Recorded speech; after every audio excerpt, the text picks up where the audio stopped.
All right, I'm back, but I'm on the YouTube side this time. I'm not on StreamYard. I just wanted to see how StreamYard worked.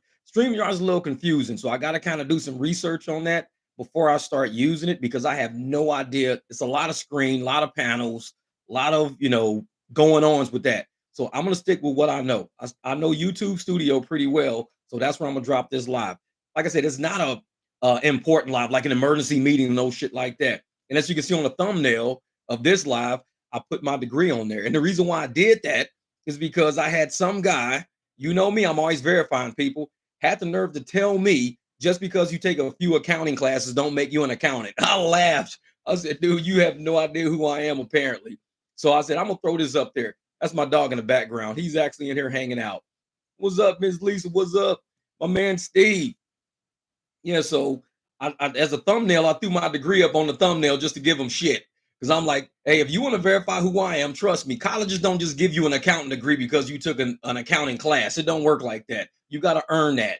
So, a lot of people out there have been trying to give you financial advice and tell you how to make money and how to do this and that. But what they won't tell you is their background.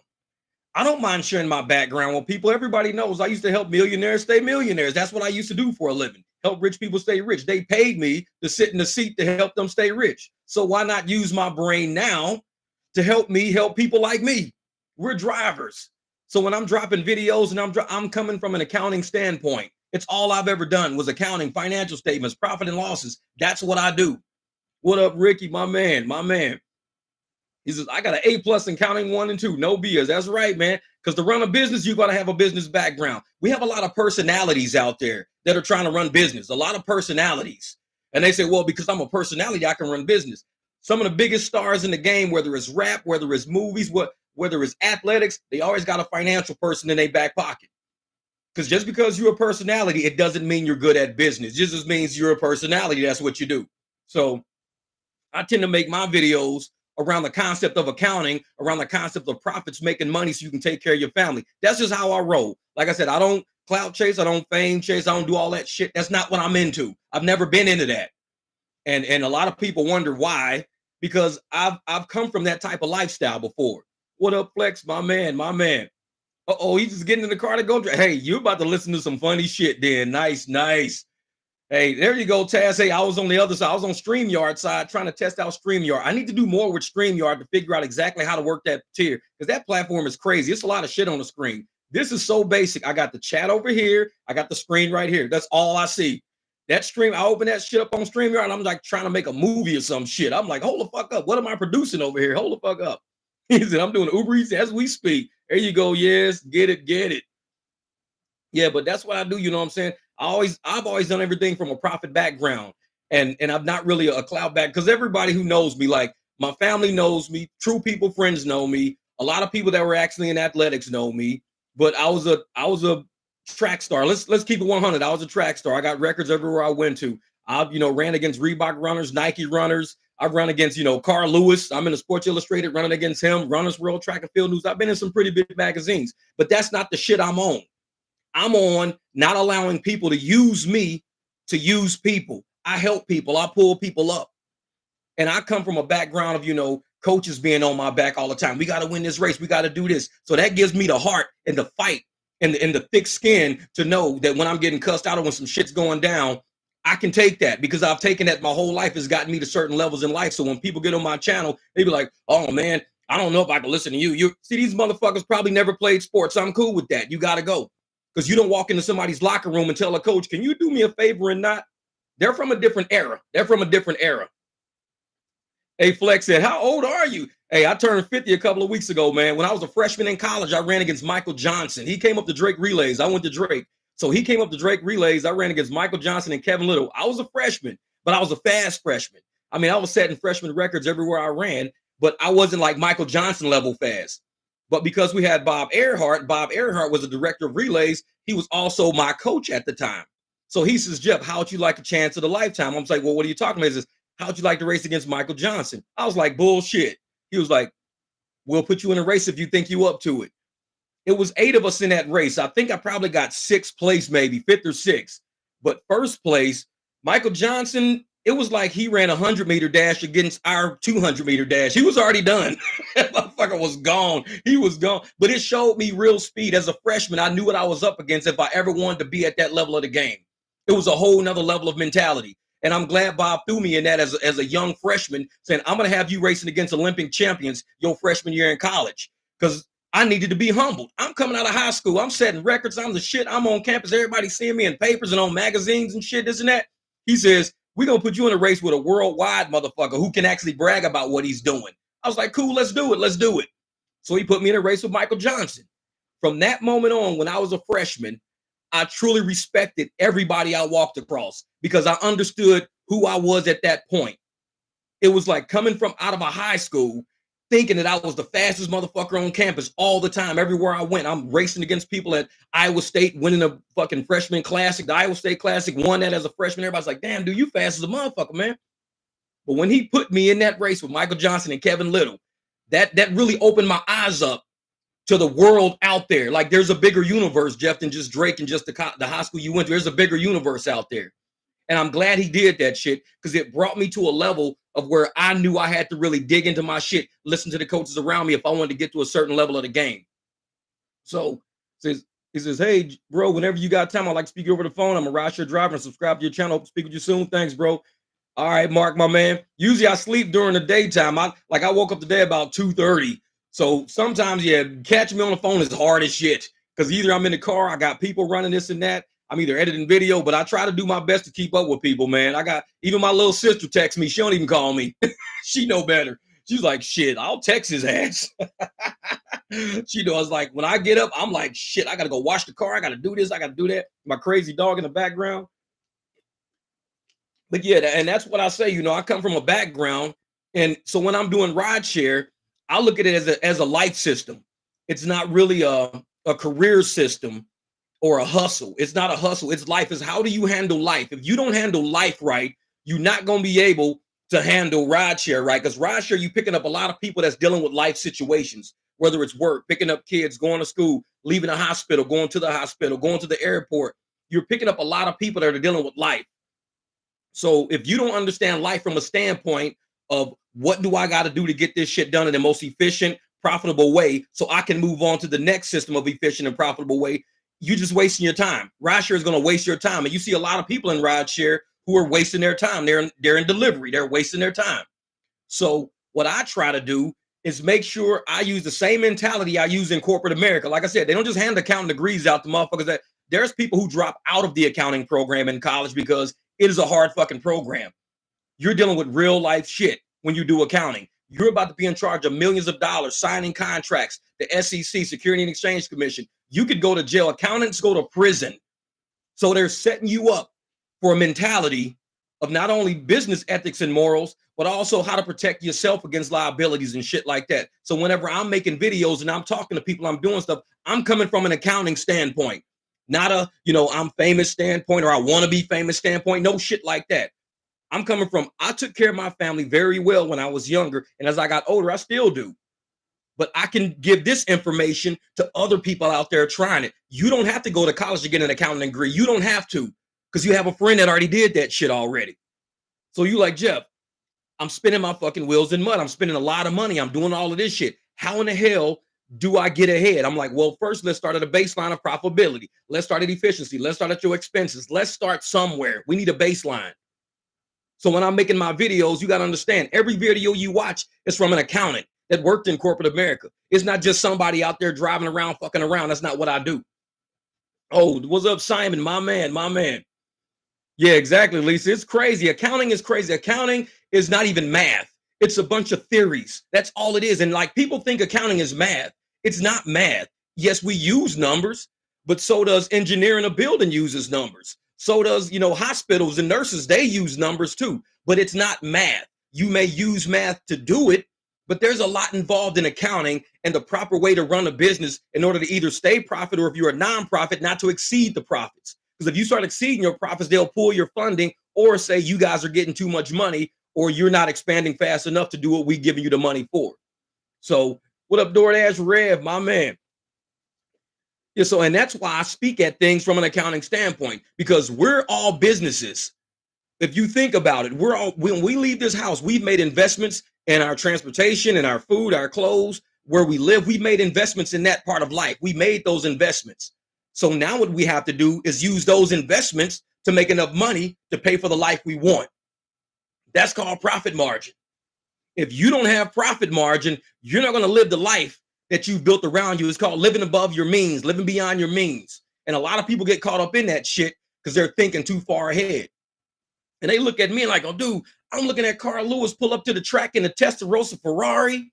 I'm looking at Michael Johnson, all these motherfuckers flying in helicopters and jets and shit. Dude, you on their level, man. You running, you in the magazines too. You doing it too. But that's not my means. I'm living within my means. My means is still planet fucking Earth. These guys are all superstars. But they've proven to be superstars through everything they've always done. I'm only a superstar on the ground level, like college, little shit. And back then, we didn't have NIA to where we can get money and shit for our likeness and money for advertising. We didn't have internet and shit like that. So the college kids of today can make millions of dollars. Back then, if we had that chance to do that, I would have tried to capitalize on that shit. I would have tried to. But what up? By the way, have you heard from Vinny? Haven't seen him in the post in the last few days. Yeah, they're probably like, they got some live streams and stuff like that on their channels. I'm pretty sure they've got a lot going on over there. So this is love your content, bro. Watch all your vids. Could you talk about how you like a clean your BMW when you're not out driving? Everyone is different, but I'm curious about your process. Oh man, that BMW. The first thing I do with my car, because it's a rideshare car, is I keep a car cover on top of it. I know people say, well, why don't you just put it in the garage? I got shit in the garage. And I also got covers, but I put a car cover on my car because I don't like dust on it. Dust gets in all the cracks and crevices and shit like that. Every night when I finish driving, I'll clean my wheels first because I got to get all the brake dust and all that shit out. Clean everything out, spray shit on it. Then I wipe the car down, whole car. Once that's clean, open the doors, clean out the inside, let all the windows down. I got my spray mix that I use, and I tell everybody it's like ammonia, fabric softener, and a little detergent. I use that on my floors and the seats to kind of wipe everything down just to kill the bacteria that causes odor. I do that. It takes me about anywhere between 30 minutes, 45 minutes to clean my car every night. And so once I'm done cleaning it, I put the car cover, like I put the car cover on it last night. If I don't drive today, that car won't come from up under that car cover till like Tuesday or Wednesday because I leave it covered. I drive my Jeep all week. That's a work car. So I use that for work. I drive my Jeep all week. So I'm rolling in that thing because it can get dirty, do whatever it want to do, but the car has to stay clean. So it's kind of like how I do it. So when I'm ready to drive, it's already gassed up. It's got almost a full tank of gas in it. I just go jump in, start it. I can hit a surge and be out. That's how I drive. But yeah, that's basically that process. I just wanted to tell you that. What up, Stanley, my man? So I hope you guys are out there making some good money today. Because like I said, this week, I only worked 3 days last week. And this is how I can tell you the economy is turning around for rideshare. I worked 3 days last week. I worked Thursday, Friday, Saturday. That's it. Now, on my thing, it says something on Monday, early in the week, but that was because it was my Sunday wraparound for my airport rides that night. So it looks like I made money on Monday. It was like $30. I did 2 airport rides. But I worked Thursday, Friday, Saturday. Thursday, I only made like $100 maybe. It was the Beyonce concert, and I got kind of irritated. You're going to see that video dropping either tomorrow or Tuesday. This shit's funny. But I got irritated. I had to get the fuck out of there. I was mad. I was so mad. So I worked basically $100 on Thursday. Then I did Friday, Saturday. I made almost $800 in 3 days. The economy is turning around. The other day, a motherfucker was talking about, oh, ain't no money in rideshare. If I can make $800 in 3 days, only driving about 4.5, 5 hours every night, that's it. The money's out there for the choosing. If you choose right and you get the right transaction, shit, King James was sending me screenshots. He was doing $40 for a mile ride, $25 surge on rides and shit, getting tips and everything. The money is out there. So it's up to you to get the right time of day, to know the area that you want to drive in and to choose the rides you want. The shit's out there. But a lot of people, they're not really seeing it like that. They're taking whatever's coming to their phone. When shit comes to their phone, they're like, oh man, I got to take this fucking ride. You ain't got to take shit. Who told you got to take that? Well, if I don't take it, they're going to deactivate me. I did a video. I always do a fucking video on shit like this about Uber legal. Look at deactivation and AR. There is no statute in their entire legal process about AR and deactivation. That shit was made up by some gig tubers somewhere along the line. That shit was just made up. So, yeah, yep. Super glad the college's kids are back. Had a solid week. Yeah, exactly. Jeff, you would love to work in a Metallica concert. People are cool, making good money. Last night, a 3-night concert, LA event. That's right, man. Task, spending over 400 makes a spark and Uber. There you go, brother. There you go. And like I said, I'm only doing 4.5, 5 hours a night. I'm not even at full-time capacity yet, and I'm banging out. Last night I did 320, 330 in about 4.5 hours. The money is out there. The money's back. And I'm driving the exact way you see in my videos. You'll see when I drop this. That's how I was driving. I wasn't taking no shit. I was doing 9 miles, $27, 3 miles, $18. I'm driving the exact same way I put my videos, no different. So the process is proven in my market. So if the process is proven in my market, you maybe want to check to see if it works in yours. It might. And a lot of times, people, they don't like to drive, nights, and I get it. Nights are pretty rugged. Nights are pretty rough. But nights are lucrative because there's not a lot of traffic, so you can get around a whole lot quicker. So you can get from ride to ride. You ain't waiting behind box trucks and fucking school buses and shit like that. You flying around town quick. You making a lot of money in a short amount of time. Imagine if I work 10 hours, 12 hours at $300 every 4 hours. I mean, that's almost $900 a night. But the problem is, I'll get fatigued out. And road fatigue is it's a real thing. It's when you're working so hard that you kind of forgetting your place. You're forgetting where you are. You're going down the highways. You're not really paying attention to what you're doing. You done passed the exit. You're like, oh shit, I done passed my exit. Because you're fatiguing out. You're not sharp right now. So I don't drive to the point of where I'm fatigued. I stay sharp when I'm working because I like to work when I'm sharp. It's kind of like doing accounting. And you sit there and you start getting fatigue in accounting. And next thing you know, you're messing up your numbers. You're transposing numbers. You're adding instead of subtracting. When you start getting fatigued, you take the glasses off, you wipe your eyes, you get up, you walk. Never work through fatigue trying to get to that money because all it's going to do is make something worse in the end. You're going to be very inefficient. And that's what kills me about people that work, 70, 80 hours a week. I mean, there has to be a point of fatigue in there where you become more and more inefficient. The longer you work, the less efficient you become. And it's crazy because when you look at overtime, and I even preached this when I was an executive, overtime cracks me up. Because when people are working those overtime hours, the company is saying you're more valuable to us when you're fatigued out than when you're fresh and ready to rock and roll in the daytime. We'd rather pay you for, instead of 8 hours, we'll pay you more for hours 9, 10, 11, and 12. We'll pay you more for those 3 fatigue the fuck out hours than we're going to pay you for your first regular time hours. I never understood overtime. The whole concept throws me the fuck off. Because if I can go do good for 4 or 5 hours a night, and I'm okay with 4 or 5 hours making $250, $300 in 4 or 5 hours, I don't need to work 8 hours, 9 hours, 10 hours, 12 hours. Leave that money in the street for other drivers. The economy is made for all of us, not just one of us. If I'm okay with what I'm making, if I'm cool with 200, like I said the other night, I was cool with 100. I'm good with one. I don't want this shit. And the same night I made 100, one of my boys was like, dude, I made 500. That's good for him because he might have a slow night coming up. And all of a sudden that 500 is going to make sense to him. He says, dude, I only banged out like $100 tonight, but you made 500 back then. So the shit all starts making sense after a while. Go out there, get the money while you can. And Hank says, hey, Jeff, I'm truly amazed at your incredible display of maturity in class and trying to make sexual advances on me while you're inebriated and under the influence of drugs. Oh, shit. Hank's back. Hank's back in the house. My man, what's good? What's good? Yeah. John, hey, that's Alpha John said, no joke, might have been a mistake glitch. Yeah, for real shit. Now, what Damon says, what's the market you think you couldn't drive in? I know you hate traffic. I definitely couldn't drive in LA. I couldn't do it. I'd probably go back into accounting for small businesses. I used to help people run warehouses. When I first got into independent contracting, I helped this place I called Venom Motors. Venom Motors was a real small place, and they imported ATVs, motorcycles, sand rails, dirt bikes, all the shit. They imported all this shit from China, Taiwan, Japan, and they built them in the warehouse. So they imported all the shit, built them in the warehouse. They were a young couple, Jeff Rollins and Nate Hart, these two young dudes. And they said, we need an accountant to come in and help us get this shit together. So I helped them get all the accounting together, the books together, the shipping, the payments, the payroll. I helped them get everything together. And they paid me $35,000 for a 6-month contract. I ended up dragging it out a little bit further than that because, I was really helping them out. They had a lot of sales guys there helping people get shit done. But right after that, I ended up going to Diamond Resorts, working for Stephen Klubeck. Now, Stephen Klubeck, he's actually, if you go to Google and type in Stephen Klubeck undercover boss, that was my boss. That dude right there, fucking hilarious. Him and his brother Richard. So I was there assistant controller under Kathy Wheeler. So it was me, Kathy, Richard, and Stephen. They were like the owners of it. Sheldon was their dad. Sheldon was done with it. So I was always in Stephen's office and all this shit. Like, you look at him on Undercover Boss. That was the dudes whose office I was in all the time. So one day me and him got to arguing and shit.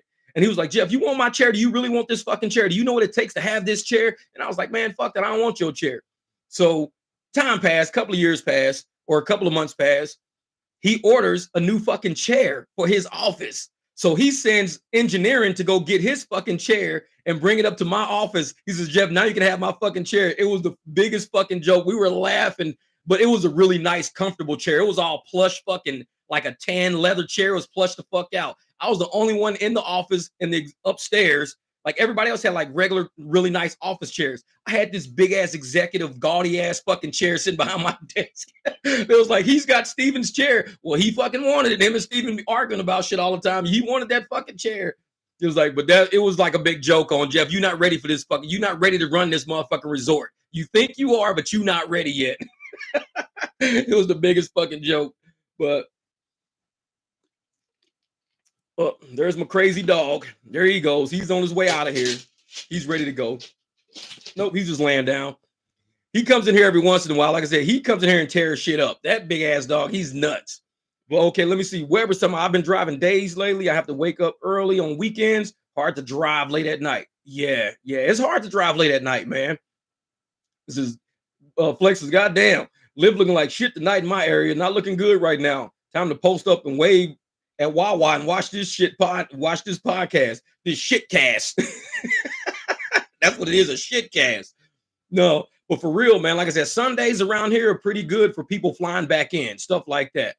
But I really don't like doing airport because people come in with these super big ass suitcases and I got a small ass Beamer. So I'm not really good with airport shit. I'd rather do like regular traffic, club traffic, picking up ASU students because they love this little fast fucking car. But if you're by airport, hey, Flex, if you're by airport, that might be your play for the day, man. Just go sit at the airport and see if you can get some rides and shit like that coming in. Otherwise, man, it's like you're not gonna be able to do much out there. It's slow as shit out there. Oh, Rock SG13, what up, Jeff Jazz? Glad to catch you on live today. I know, and I wasn't gonna do one, but Taz saw me earlier. Wes, he saw me earlier.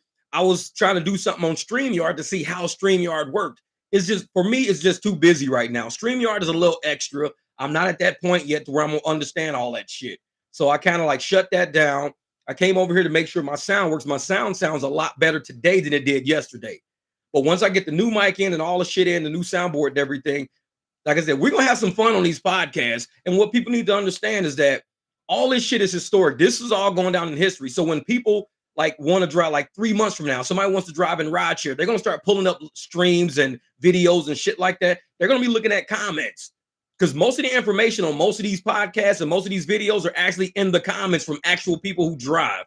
It's not from the presenter. I'm just a presenter. I'm just the host of it. But all the actual information is like, holy shit, I can try that. Oh, this dude made 400. Let me hit him up.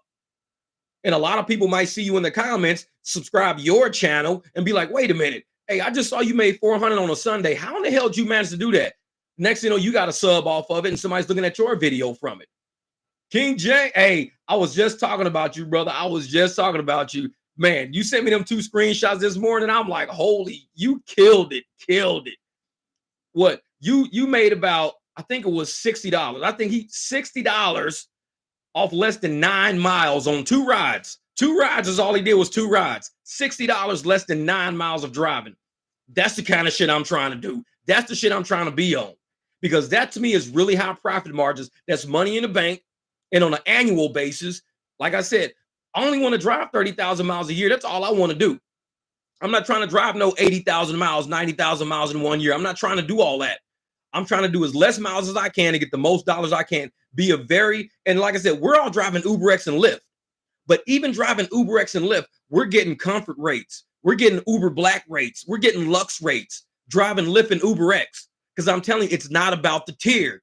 It's about your brain and how are you figuring out you want these rides. You're going to get the people out there that just want to stay busy. I got to stay busy, man. I got to stay busy. And those are the people that are going to be taking those 90 cent a mile rides, $1 a mile rides. And while they're doing that, the very next ride, if they would have waited 2 seconds, the very next ride coming up would have probably been a $3 a mile ride, $4 a mile ride. Instead, they took the 90 cent ride because it said 22 miles for $20. Ooh, I'm taking that. That's $20. Shit. King James, that motherfucker, his ass, he sits up there and makes what, $40 on 2 miles. Like shit. So what's the shirt say next to you? Oh, same shit. It says, "You are not entitled to success." I wear those shirts all the time, man, because it reminds me. And like I said, I was talking about the track shit earlier. Just because I was a freshman walking into college with my high school records and I'm winning and I'm killing all these races and all this shit, I wasn't entitled to that success based on my name and who I was leaving St. Louis. Everybody's like, "Oh, Jeff Watts, all that fast ass dude." I wasn't entitled to success. And it took Coach Bob Earhart to say, "I'm going to put you in a race with a world record holder. And it's going to show you what world record speed feels like. I'm putting you in a race with Michael Johnson." Now you can really see. You think you're fast. You think your arms are strong. You think your legs are strong. You think your stride is good. Run against a world record guy. Run against Kevin Little. Kevin Little, I trained with him over Thanksgiving break one year. He was a Drake grad too. So I trained with him over Thanksgiving break. I'm running at almost 70, 80% of my speed. This dude is running like 50%. He's like half jogging running. I can't even keep up with this dude. And they did that to me because here I come straight into college thinking, "Oh man, I'm winning races. I'm the shit. I'm this, I'm that." Everybody's like, "Dude, we saw you on TV yesterday, man. That was so cool. That was so cool." And I'm sitting in class with people like English class. I'm at the dining hall and everybody's like, "Hey man, I saw you on news yesterday. That's cool." Yeah, after I raced against world speed, shit, it's a whole nother level of life. You cannot even speak on track and field until you understand and respect the greats in the fucking game. We were all just fresh. We were all just starting. We had nothing to really brag about. We could like chat and laugh and joke back and forth about each other. But if you want to talk about real fucking speed, let me put you in a race with somebody who's real fucking fast. And so by the time I was a senior, I'm racing against people like Maurice Green. He was a U.S. record holder. James Jett, Calvin Smith was a U.S. record holder. Kenny Shedd, Tim Dwight. Tim Dwight was in the NFL. He played in the NFL. I mean, I was racing against some pretty fast people. And Tim Dwight, I think I beat Tim Dwight twice. And he beat me once. He was at Iowa. Antoine Maybanks, he was a all-star too. Antoine Maybanks, he was a long jumper, 100-meter day. I'm actually in the University of Iowa Hall of Fame. You see my picture in there because me and Antoine Maybanks was racing against each other, and he beat me. So they made sure when they took the fucking picture, he was in front of me. I was like, that was some low shit, Iowa. That's some low shit.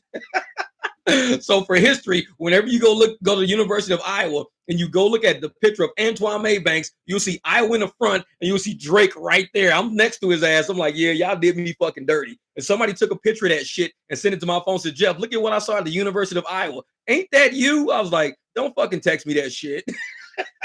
It was all fun and games though. Like I said, we all had fun, man.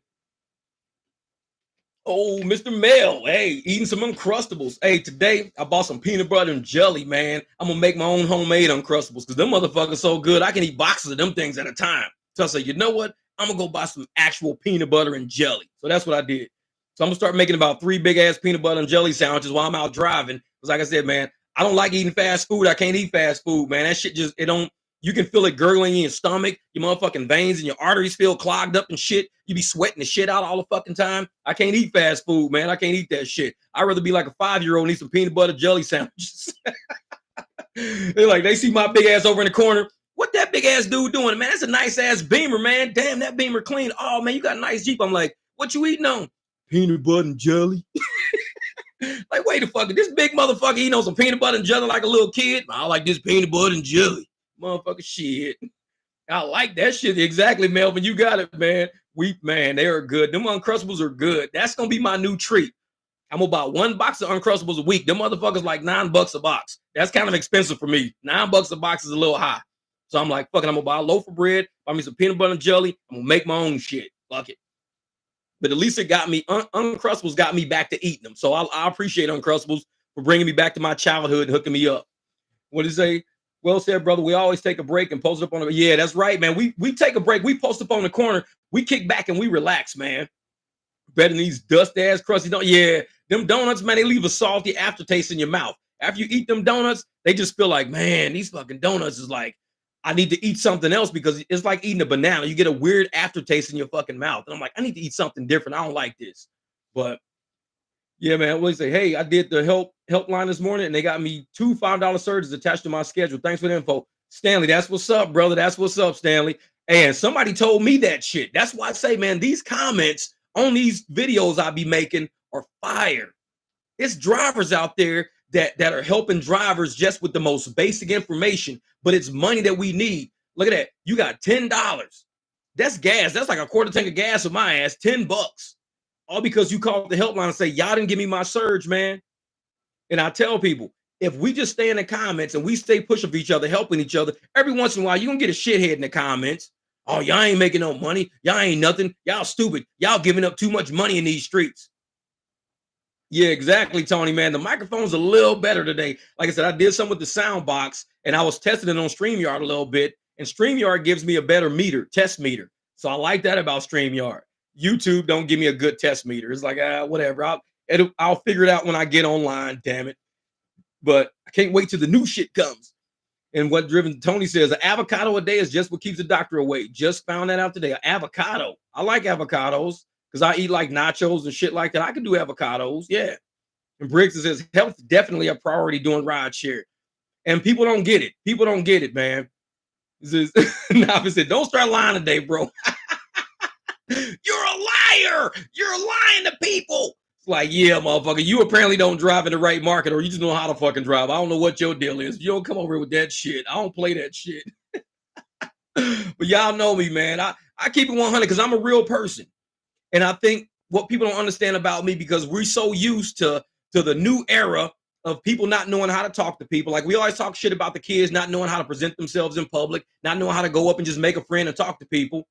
But he says, Tony said, I blocked the guy for you, but it was too late. He set you off already. Hey, he fucking had me going. I was like, you motherfucker, uncrustable. But I was like, fuck him. Yeah, but a lot of people don't know how to talk to people. And I give everybody respect, no matter what. I walk up, I'll give you respect. You have to do something disrespectful to me to get me off, because I'll be pissed the fuck off. I'm like, you know what? If you set me off, it's apparently you said some sideways shit that maybe you thought I deserved, but I probably didn't. So I'm gonna let you really know how I am, because I'm an easygoing guy. But I said in videos I made a long time ago, I'm really a nice person, but sometimes I'm not nice, and I know that shit because I live with me. I know me. And a lot of people want to, sell themselves as just motherfucking nice, even, peaceful, motherfucking Gandhi, Mother Teresa, motherfucker. I am nothing like them. Nothing like them. I am not one to unify the fucking planet. I'm very opposite of that. It's not that I'm trying to destroy the fucking planet, but I'm going to keep it 100. And I know that a lot of people don't like my shit. And I tell people, well, if you don't like my shit, and take your ass on somewhere. I'm quick to say that because I believe a lot of people don't realize that they can just get the fuck up and walk off. You got to tell them, hey, you can leave. You can leave. You don't got to be here. You can leave, because they don't get it. They get so stuck and wrapped up in shit sometimes. They just like with the Thanos snap. No, because I keep it 100. There's 7 billion motherfuckers on this planet. Some people say it's more than that. So if one fucking person says, hey, I don't like you, there's still 6,999,999,999 motherfuckers that might rock with me. You're one out of 7 billion. But I'm the same way. I'm 1 out of 7 billion. So if I don't like something, me leaving ain't no big fucking deal. Because I'm like, dude, you still got 6,999,999,999 motherfuckers that might rock with you. I ain't nobody. I'm this fucking little. I'm a grain of sand on a motherfucking beach. So for me to say, man, I'm done with you, man, ain't no big fucking deal. And once you get to that point of reality and you understand like how big life is and what we fucking doing, then you realize a lot of the shit we say, we can keep it real. Motherfuckers always nervous about, Jeff, you ain't gonna get monetized. So I'm a driver. What the fuck do I need YouTube for? I like YouTube. I love YouTube. The money can help me pay off my debts faster. Tell you that much. But I'm always gonna keep it 100. And if YouTube says, Jeff, you be keeping 100 with motherfuckers, man. You helping people make money. You helping these motherfuckers think critically. You got people laughing at the dumbest shit on the fucking planet. We can't fucking monetize that. Then you don't fuck with me then, YouTube. You don't rock with me then, because that's me. I'm not a fake motherfucker trying to sell nothing to nobody. I'm not that dude. I'm not going to be nice. I've never been that fucking nice, ever. Even when I was in corporate. Motherfuckers know. No, you really not counting that hard. Exactly. And that's the thing, man. Even when I was in corporate, motherfuckers be in the mailroom laughing. We be in a break room cracking up.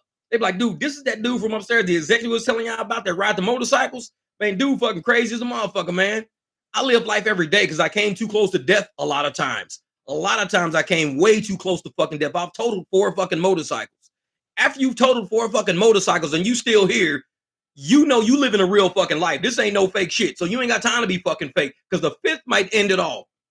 So I can't fuck around and be phony with nobody. When you meet me, you're gonna remember who the fuck I am. Because it ain't gonna one person ain't gonna be like, well, Jeff is like this, this, and this. The next person, well, actually, I think Jeff's like this, this, and this. Everybody gonna be like, you know what? Jeff don't give a shit. Really, he don't. But he really gives a shit, but he really don't. It's the important things of what fucking matters. So a lot of people don't realize that. And even in rideshare, we drive cars, fast cars, big cars. We drive late nights, drunk people, drunk areas. We could be gone any day. So keep it 100 with me. That's it. Because I want to remember you for who you are. I don't want to see no fake mother be at a funeral and everybody be like, oh, that motherfucker was this and he was that and he was not. No. When people come to your funeral and speak on you, they're going to say, you know what? Nobody liked his motherfucking ass, but guess what? He helped a lot of people. A lot of fucking people. And there's a lot of people on this planet like that. A lot of people on this planet like that. And I tell people like this, and I was talking to a pastor the other day, because dead serious, and this is not politics. I'm not speaking on politics. I'm speaking on how the world works. I'm about to speak on the world, how the world works. They was like, you know what? Trump was indicted. He was in the mugshot. And I said, yeah, it's okay, cool. What the fuck does that mean? Well, he was in, and the dude, he's anti-Trump. He says Trump was indicted. He was in the mugshot. I said, Martin Luther King Jr. was in the fucking mugshot many times. Rosa Parks was in the mugshot. Motherfucking John Lewis, the congressman, he was in the mugshot. Do you know how many motherfuckers got mugshots that did the best shit they could do for this fucking planet? But we lived in a society, a system that at that time, at that moment in time, they did not like Martin Luther King Jr. But they gave this motherfucker a holiday. They didn't like John Lewis. He's gonna end up with a fucking holiday. They didn't like Rosa Parks. Rosa Parks got streets all over the fucking place. The system will be against you to make the society think one thing about you. And there's nothing you can tell me about Rosa Parks or Martin Luther King Jr. or John Lewis is going to change my opinion about them. There's nothing. You could be like, well, they were criminals. I got mugshots with them in it. Cool. Knock yourself the fuck out. Well, they're going to sit up there and you know, if Martin Luther King's a criminal, why are we celebrating a criminal on his birthday? He's got a mugshot. Society gave him a mugshot because at that point in time, the world changes. People's sentiment changes. Things changes. The guard changes. And when you change the guard, you got to understand the powers that be and the powers that was are not the powers that are. Because I bet Martin Luther King, I mean, they had fucking Mandela. Mandela was in prison most of his fucking life. Why was Mandela in prison? But nobody looks at Mandela and go, he's a fucking felon. He's a goddamn criminal. Fuck Mandela. So don't let people change your perception with what they do to people. Like I said, this is not politics. This is about real life. We got the Innocence Project going on right now. The Innocence Project is a lot of people who are incarcerated based on technicalities and the other people who withheld evidence that would have got them off, you know, but the prosecutors have to prosecute to the best of their ability. A prosecutor, even sitting on information that can keep this person out of jail, cannot fuck their own job up. A prosecutor has to prosecute because he has a motive and a direction. He says, I have to get this person and these charges to stick. That's what a prosecutor does. Defense says, I have to get this person out of jail and get the charges not to stick. That's his job as a defense. So you can't have the prosecutor doing the defense's job and you can have the defense doing the prosecutor's job. You can't have the defense walking in and go, hey, I know my client is guilty and my client really did it. He killed it because he told me yesterday in a meeting. He really did it. It's like, wait a minute, aren't you his attorney? Why are you saying that? I just don't want him to be free. You're not doing your job. You have to represent him in a defensive standpoint, not a prosecutorial standpoint. So when you understand how systems fucking work, how media works, how everything works, you can pull yourself back away from all of that shit and say, I don't care what nobody thinks. I need to think. And I wear a shirt that says think on a motherfucker for a reason. I need to think. So if I think and I don't hear no other fucking voices out there, if I lay down exactly because sentiment is sentiment. People are going to always prey on your fucking, that's why I tell people, never prey on the vulnerabilities of inexperienced people. Coach Eli said that shit like a week ago. I put this shit on my fucking shirt. And I think content creators need to think about that shit. Don't prey on the vulnerabilities of inexperienced people. And a lot of people are not legally experienced. They're not financially experienced. They don't even have that much life experience. Even these 20-year-old kids, 25-year-old kids, they don't even have enough life experience. You cannot prey on somebody. You have to encourage thought. Say, hey, man, think about it. And you don't sway them with evidence that supports what you think, because this is what you think. You're prosecutorial. You're not defense. You ain't gonna do the defense's fucking job. You're doing a prosecutor's job. So you're going to give people like all your evidence from a prosecutorial standpoint. But as a human, I have to weigh defense and prosecutor because I'm not prosecutor, I'm not defense, I'm human. So if you give me all the fucking facts of things that relate to this and how things correlate to this, and I sit down and think for myself, I might not think like you. Exactly. Guilty until proven innocent. And sometimes, it's pouring over there. I'm glad I ain't out today, Wes. Shit. And a lot of times I tell people, because like I said, back in 2008, when Obama's first term was out, I voted for Obama the first time. I was a Republican that voted for Obama the first time. I voted for Obama because I really believed in what he was going to do just for America in general. I don't stick with party. I've been a Republican for a long fucking time. I don't stick with party. So I roll with policy, and I'm thinking Obama's got this shit, man. He's got this shit. Let's do this shit, man. But at the time, I was also about to go on the slate for the IAP. The IAP was Scott Narter in Vegas. Look up Scott Narter, Sottnarter. Scott Narter, I went to his house. He was the head of the Independent American Party, the IAP. So I went to Scott's house. I was supposed to run on the IAP ticket in 2008. Shit you not. 4 years later, I retired from accounting for good. But in 2008, I was going to run for the IAP. Look up Scott Narter, Las Vegas. He actually won a seat in the IAP in Las Vegas. So his whole vision, Scott Narter's whole vision was that we're going to take Republicans and Democrats, we're going to take every fucking thing. And we're going to look at the defensive end, the prosecutorial end, and we're going to create the Independent American Party, the IAP. And I believed in this fucking dude because he had it right. He was a Democrat. I was a Republican. He began the IAP. And I was going to run on a ticket either with him or against him or something like that. But he ended up winning the seat anyways. I looked in some papers and I saw that he won the IAP. He won the seat. So I was like, damn, that's some cool shit. My man Scott Narter won that fucking seat in Nevada. Holy shit. He was right. People believed in him. They believed in they voted for him. He didn't just walk in and get the seat. People voted for him because he was a very intelligent fucking guy. He was a Democrat, but he didn't think Democrat. He didn't think Republican. I was Republican and I didn't really think Republican 100%.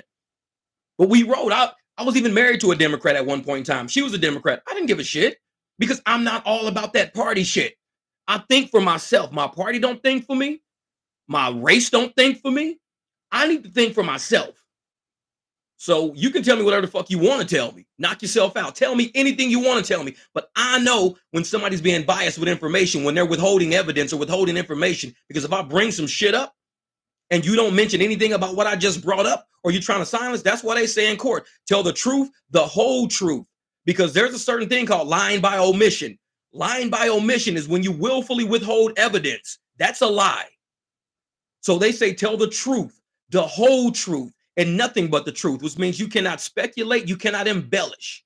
There's a reason. Like I said, I took the LSAT in 2010. I was going to become an attorney. After the whole thing with Scott Narter, I took the LSAT in 2010. I got offers from 10 different law schools, but not the William S. Boyd Law School in Las Vegas because I was actually not in the top 150. 3,000 of us took the LSAT that year. I was not in the top 150 in 2010. They were only taking the top 150. But I graduated from UNLV, so I'm thinking, ooh, I probably have a chance in. I can get in. No, they don't give a fuck. If you're scoring in the top 150, you're not getting in. But that's just how shit was back then. And I'm one of those people that believes that, and I wanted to be an attorney because I felt bad for people. And I was one of those guys that you can look on my Instagram, you can find out who I used to work with, and they'll be like, Jeff used to write letters to corporate management that I fucking would dig into corporate managers. I would dig into their ass so fucking deep because they were doing adults wrong. They were doing people wrong. Oh, we got a meeting at 5 o'clock. So you got to come to that mandatory meeting at 5 o'clock. And I'm like, these people got kids in daycare and shit. What do you mean? We get off work at 5 o'clock. These motherfuckers got to go. They got to go home, man. Nope, we got to meet. If you don't come to the meeting, you're getting fired. So I would tell everybody to leave. I'm like, they can't have a meeting if ain't no fucking people there. Everybody leave. Everybody would leave. They come to the meeting, it's like 10 people out of like 50 sitting there. And I'm like, where the fuck is everybody? I say, tell them I told y'all to leave. Oh, Jeff told everybody to leave. Jeff, why'd you tell everybody to leave? I'm like, because they got shit to do. You cannot legally hold a mandatory meeting at people's off hours. They get off at 5 o'clock. That's labor board shit right there. That's labor board shit. I know law, motherfucker. That's labor board shit. And that's back when I was corporate. So I decided that I wanted to possibly go into law to help people out, because not a lot of people, like I said, never prey on the vulnerabilities of inexperienced people. And so when Coach Eli said that shit, this struck a chord with me because I've always been like that my whole life. When I give y'all free information about, profit margin, I speak to y'all from an accounting standpoint, even doing Rideshare. And I'm trying to say, this is how we take care of your family. Don't worry about bragging about how, like I said, my AR is nosediving, but my earnings are growing. That's right, Ride Flow. I was just about to say some shit like that, and here you go saying that shit. Hey, talk about energy, baby. Talk about energy. We right there. We right there. But I tell people, don't give a fuck about your AR. It's about your money. You have to take care of your family. AR is a bragging fucking thing on YouTube and Facebook. Ooh, my AR is 95%. Woohoo. My AR is 100%. Woohoo. Who gives a shit? You cannot walk in no fucking place. You can't even walk in Home Depot and say, hey, my AR is 100%. Can I get a discount on this table saw? They're going to be like, what the fuck is an AR? What are you talking about? My AR, man, my AR, dog, is 95%, motherfucker. Give me a discount. What's good? Security, come to cashier 3. We got another one of these motherfucking AR motherfuckers up in our store again. Your AR don't mean shit in real life. But when you walk up to that counter at Home Depot and these motherfuckers go, would you like to apply for a Home Depot credit card to save 25% on your fucking, because they do that shit every time. I'm like, I already got a Home Depot card. Thank you. I got like a $6,000-$7,000 balance on that motherfucker. I've never used it. And they like, dude, will you use that card? I'm like, I don't need it right now. I'll use it when I need it. I don't have that shit forever. But it's like, they want to know your earnings. They're gonna run your credit real quick and say, damn, you got a really good high score. You got a good, your credit score is high. You're like a 711, 725, 695. Damn, you got a high. We can give you a $3,000 credit card today. Damn, your earnings is good. Them motherfuckers don't be like, we see all this, but what's your fucking AR like? My AR is 8%. Home Depot don't know shit about your motherfucking AR. They have no idea what AR is. So when you see all these motherfuckers talking about AR all the time, dicking around with ARs, it's something that they're lacking in life that makes them feel a higher AR, makes them a more valuable fucking person. That shit only happens on the internet. It only happens on the internet. You're not getting the line pass at fucking Six Flags because you're 80% AR and I'm a 32% AR. You're not getting a line pass. They're gonna be like, what the fuck is AR? What are you talking about? Security, come to the roller coaster line. We got another one of those motherfuckers. Like security gonna be all over America chasing these high AR motherfuckers down. Like, quit fucking with people over these goddamn ARs. Exactly. Start putting your AR on your forehead like a credit score. Steven, you stupid, bro. This is AR 15. Exactly. AR 15. Oh, that would be nice. That would be nice. AR 15. Yeah, most people think if they hold a 90% AR, they'll get a better mortgage rate. Exactly. These motherfuckers trying to buy a house. Yeah, I know my credit's a 318 and I don't have any money in the bank, but have you seen my AR? Holy shit, it's 95%. They be like, what the fuck is the AR? Security, can you come to the title office? We got not one of those motherfuckers in here. It's like, leave these motherfuckers, these ARs alone, man. Yeah, the algorithm has changed that the AR don't mean nothing, but the money is king. King knowing your worth. That's right. Money is king, man. That's what it is, Mr. Gambit. And that's why I use like my accounting, like intellect. Even when I got into the game of rideshare, I would watch other rideshare channels and they wouldn't give me the meat of this fucking business. This is a business. This ain't no fuck shit. This is a business. This motherfucker's buying 2 and 3 cars with this money. These motherfuckers are putting their kids through college. They paying off credit cards and everything else. You can see all these videos working my way through debt using gig work. You see this shit all over the internet because that's what it is. Like Mr. Gambit said, this money is the king. Fuck the AR and all these other fucking gimmicks out here. Raise your AR today. Come watch my video. Man, I see shit like that, I laugh. That's a waste of fucking time. The moment I see a video saying, come help you, this will help you raise your AR, I laugh. Because it ain't about AR unless you're only doing something that is based on AR. The only thing I know that's based on AR is being a top dasher and being able to dash now. And gig and rideshare, like I said, we're different. We ride whenever we fucking feel like it. I can turn my shit on right now and get some rides. There's no such thing as ride now. Ooh, my AR is high. I can ride now. Shit, yeah. That's only in DoorDash, which is why I said I would never fucking sign up for DoorDash. That's an employee fucking deal right there. You're not going to tell me I got to take all these shit motherfucking orders just to be able to walk outside and go to work because I got time to go to work. No, it's not your time to work. You're not on the schedule. The fuck you mean I'm not on the schedule? I'm free. This is gig work. I'm an independent contractor. I'm trying to contract with you. Get your AR up. Like, fuck that shit, man. Yeah, exactly. make 2K a week, just drive 12 hours a day. Man, there is not even a traditional job I would want to work 12 hours a day at. I did that shit in corporate and I fucking walked out of corporate at 38 years old. I was done with the 12 to 14 hour day lifestyle. Done. Why in the fuck would I leave that and walk into a gig economy and do the exact same shit? That don't make no sense. I left so I can have more time to enjoy this shit we call life. Ride my motorcycles around more. Maintain my cars, mod my cars, visit with people in other states and do shit. Why the fuck do I want to work 12 to 14 hours a day every day? Just to say, oh, I got $2,000. We can make that shit in like 30 hours. We're smart. We a bunch of smart motherfuckers. If you tell me how to make 2K in 30 hours, that's about $60 an hour. Like I said, King James was making $40 in like what, 6 minutes? You made $40 in 6 minutes on one. It's on my phone. You made $40 in 6 minutes on one, $39 in like 8 minutes on the other one. Something weird shit like that. Why the fuck do I want to make, work 80 fucking hours and only be making like, $20, $30 an hour? That shit don't make no sense to me. You're making $30 an hour. King James makes fucking $40 in 6 minutes. That's the shit I'm trying to get on. If I'm gonna follow a motherfucker, I'm gonna follow the one that's making $40 in 6 minutes. Because you can work 6 minutes every fucking hour. I worked 5 hours, 6 minutes every hour, and I turned around and made $200. This motherfucker drove a total of like 8 miles, probably made about $400. That's who I'm trying to be like. That's why I tell motherfuckers in my videos, watch who you fucking follow. Because you follow with motherfuckers off of a cliff. When you deal with any corporation, any accountant, you're gonna walk into their finance department. They're not going to say, we want everybody here to work overtime as much as possible. Because they know overtime, it takes money from the company's bottom line. They're going to say, get your shit done between 9 and 5. If you can't get it done between 9 and 5, we'll probably have to let you go and get somebody that can. Because we're not paying people for inefficient fucking hours. You're tired after 5 o'clock. Why we want to pay you more from 5 p.m. to 8 p.m. when you're doing less fucking productivity between 5 p.m. and 8 p.m.? You're highly productive during your day. So I'd rather pay you during your day when you're highly productive. The moment you become fucking working in reverse, I don't want to pay you time and a half for you working in reverse. That's waste for the company. So I tell people, even with driving, it's waste for the company.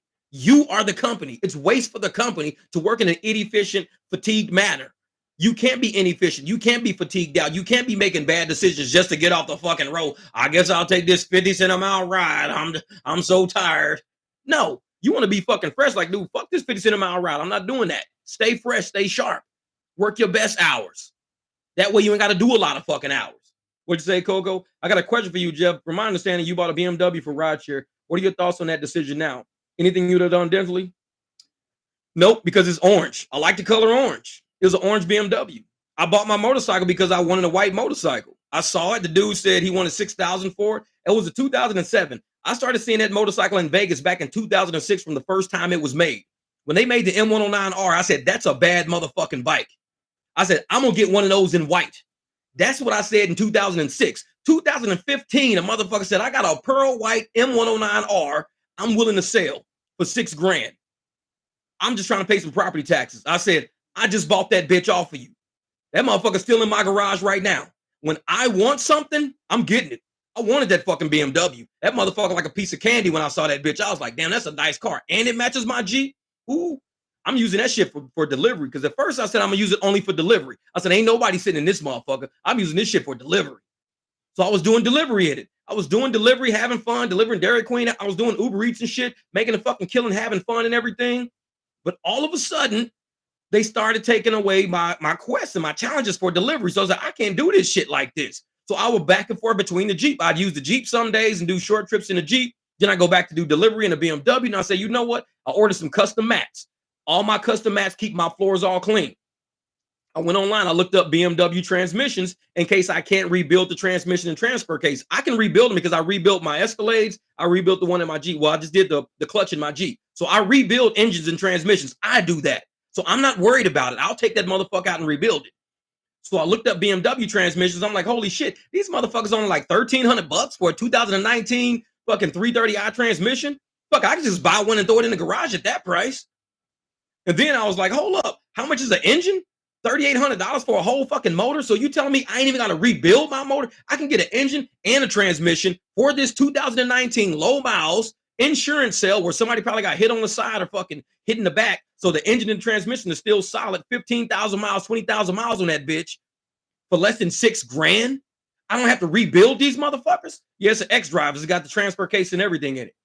So I'm like, if I ain't got to rebuild it, it's gonna cost me $6,000. I can fucking buy them for $6,000. Have that shit. Have my old engine out of the fucking car. Have the new one in the car, all within 3 days. And that's from testing and I can have it out, have it in, test run it. If I need it tuned, I can take it to a tuner shop, have it tuned, done. For $6,000, I can, instead of buying a whole nother motherfucking car for $30,000, $40,000, $50,000, I can go get another engine for $6,000. I got that. I'm like, so I ain't worried about the miles on this motherfucker. Shit, I'll run this bitch up to 800,000. My fucking Jeep got 256,000 sitting on it. The BMW, I bought it with 36,000 last year. Last March, I bought it with 36,000. I'm at 95.8 right now. 95,800 miles. This motherfucker ain't never gave me a problem. Never. So I got 95,000 miles on it. Starts up every time you touch the button. Engine don't tick or click. Everything's fine. The brakes are perfect. I replaced all the brakes on it. I replaced my own belt. Nothing squeaks. That BMW can go about 500,000 miles. So by the time this BMW hit 500,000 miles, I'll have another BMW engine and transmission sitting in my garage on a crate.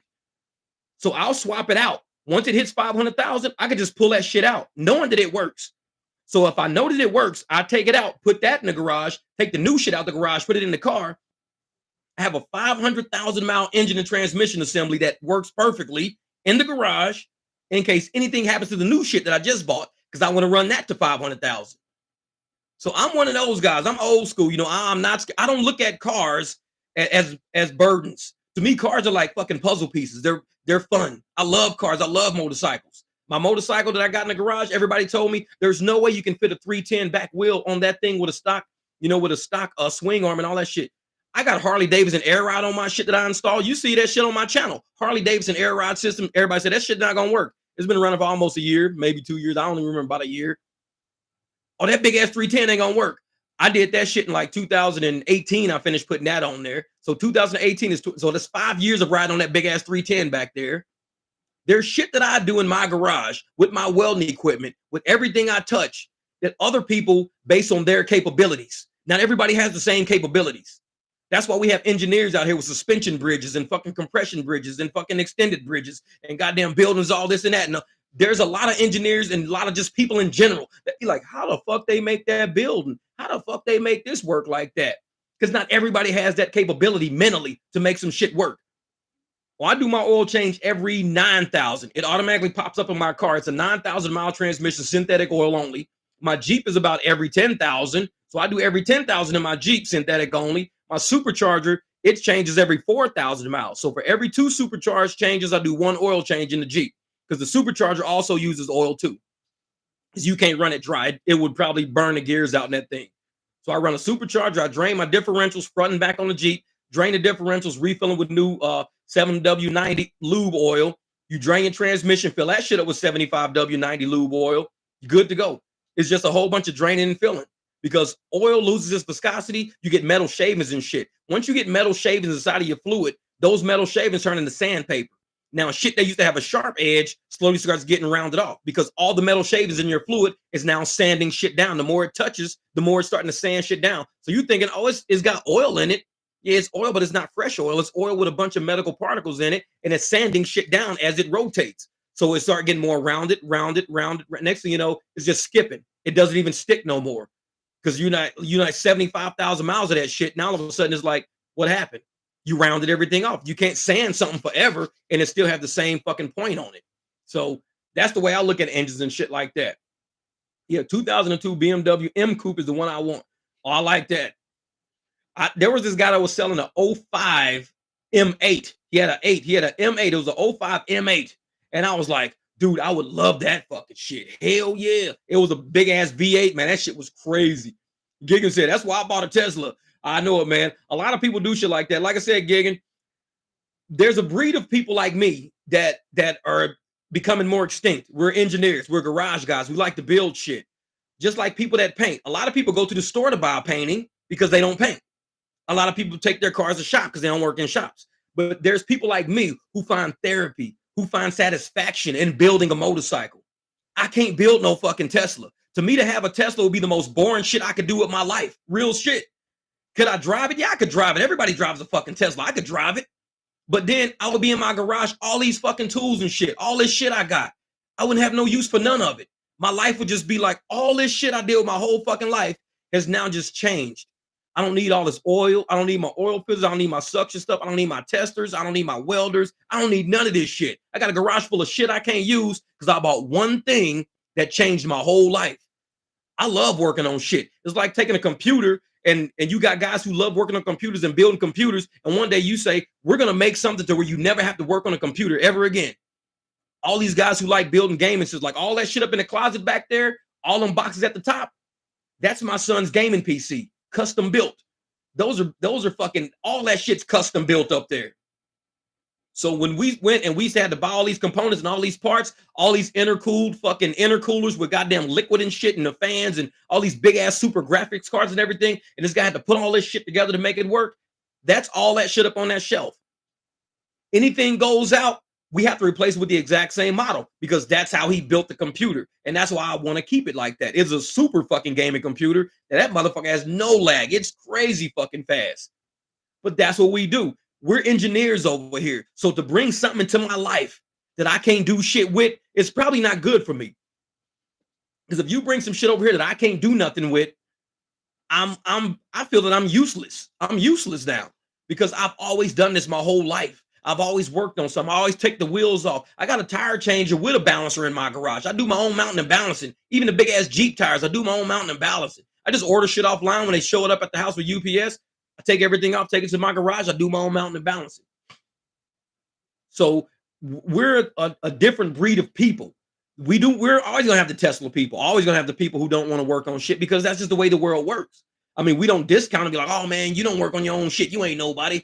You might do other shit. You might be a painter. You might like to build houses and patios and shit. You might like to build pool decks and you don't want to work on a fucking car. So there's a lot of reasons why we're all designed the way we are. Me to own a Tesla, it would have to be like, I don't know, me owning a fucking mountain bike. It's like, I don't work on mountain bikes. I'll take it to a mountain bike shop if something goes wrong with it. I got a big ass Cannondale in the fucking garage. I don't even ride that motherfucker. I'd rather ride my motorcycle. But that's how some of us are though. So a lot of people don't like to work on shit. They don't like the oil. They don't like to maintain it. They don't like to say, man, this engine would not run for shit today. We couldn't get it started. And to feel accomplished that this motherfucker's rumbling in the driveway now. Woo, woo, like damn, smoke shooting out the fucking back. Changing out the oil filter. All the lifters are fucking going. You got the pistons going. You got all the compression in the fucking engine right. You see, you got to adjust your distributor cap a little bit because it's an old ass fucking engine from the 70s and shit. That shit is like accomplishment to people like me. And it's like, dude, we just took a fucking dinosaur and brought that motherfucker back to life. Some people are scientists. Some of us are engineers. So for a guy like me, I need something to engineer on. I need something to tinker with. Because if I don't have nothing to tinker on, it's like the spirit of me is not there no more. And like people will tell you, I don't really sell cars. I don't sell shit. So I've given away cars, given away motorcycles. And most of the shit I've built myself, I've done shit to it. I've done on the mods myself. And I don't want to sell to somebody because when you sell that shit to people, they're going to have a problem with it. Oh, well, I didn't know you did this to it. Oh, I didn't know you did that to it. You know what? Shut the fuck up. I'll just give it to a family member. So I do shit like that. Call somebody, hey, man, you want a car? Yeah, well, it's a car in my garage right now. I got the title and the keys for it if you want it. Come over here and pick it up. It probably, the battery's probably dead and the tires are flat. You might need a flatbed, but it's a free fucking car for you. My one neighbor, Jesse, I was like, dude, you want my old Cadillac? He's like, yeah. And all I did was put new leather seats in it. It had Dayton's on it. It was a convertible, everything. Brand new back. He started that motherfucker up, backed out of my driveway, drove it a house down, pulled it up in his garage. Gave him the title, gave him the keys. It was like, you just gave him that car? I'm like, yeah, because I need my garage space. Because if I try to sell this car to somebody, they gonna fuck with me all day. Well, it's a convertible. And if it's a convertible, you have to make sure you do this and you have to do that. And because you change out the seats, you have to do this. And because you did this and that to the engine, you know, I ain't got time for that shit. Fuck you, raggedy motherfuckers. You want the car? Yeah, you can have it. Get the fuck out of my face. And that's how I handle my life. I don't have time for all the fuckery. I'm a very efficient person. It's cheaper for me to give somebody that fucking car, to go out and bust my ass to make my fucking money, than to sit here and try to sell them that fucking car and waste my fucking time. I could have made more money just being out there working, doing shit. Could just gave them the fucking car. When I gave my son that CBR 1000, everyone's like, dude, you should sell that CBR 1000. You can get like 3, 4 G's out of that, man. That's a fast fucking bike. But why would I sell my CBR 1000 for $3 or $4,000, getting money to my son, then my son go out and have to buy like a $9,000 motorcycle? It's like, why not just give him the CBR 1000? So I just gave him the CBR 1000. You want a motorcycle? Yeah, well, it's in my garage. He was like, I'll take it. Shit. We painted that motherfucker all white, took all the race shit off, drove up to Utah. Me and him rode that motherfucker around. He up there probably still riding that shit. He's shipping it to Japan, actually. He's moving back to Japan, so he's going to ship his motorcycle to Japan. But that's just how we are, though, man. A lot of us are like that. We're very efficient people. We love life. I think I love life more than I love possessions of shit in life. I love life. So, like when she said, hey, what made you want to get that BMW? You know, did you regret it? Fuck no. Why would I regret it? Motherfucker looks nice in my driveway. I love driving that fucking thing. It matches my Beamer. It matches the fucking my house. Like I said, I had no idea I was going to paint the house the color I painted it. It's kind of the same color as the BMW, actually. And I didn't even know that. I was just painting the fucking house when I painted it. Found a Jeep, parked it. Holy shit, the shutters match the fucking Jeep. Found a Beamer. Oh shit, the shutters match the fucking Beamer. Shit is just energy. Shit transfers in the universe. And so there's nothing that I can really say that I've done that I either regret buying, even going through like relationships. I don't regret those relationships because they taught me something. If anything, they taught me who not to fuck with. I mean, if anything, and that's always a good thing because you fuck with people sometimes thinking that it's going to be a certain way, but you learn little mannerisms and you learn shit about circles of people and you learn things about the words people say and how they use words and how they use people in these circles. And it teaches you what not to fuck with.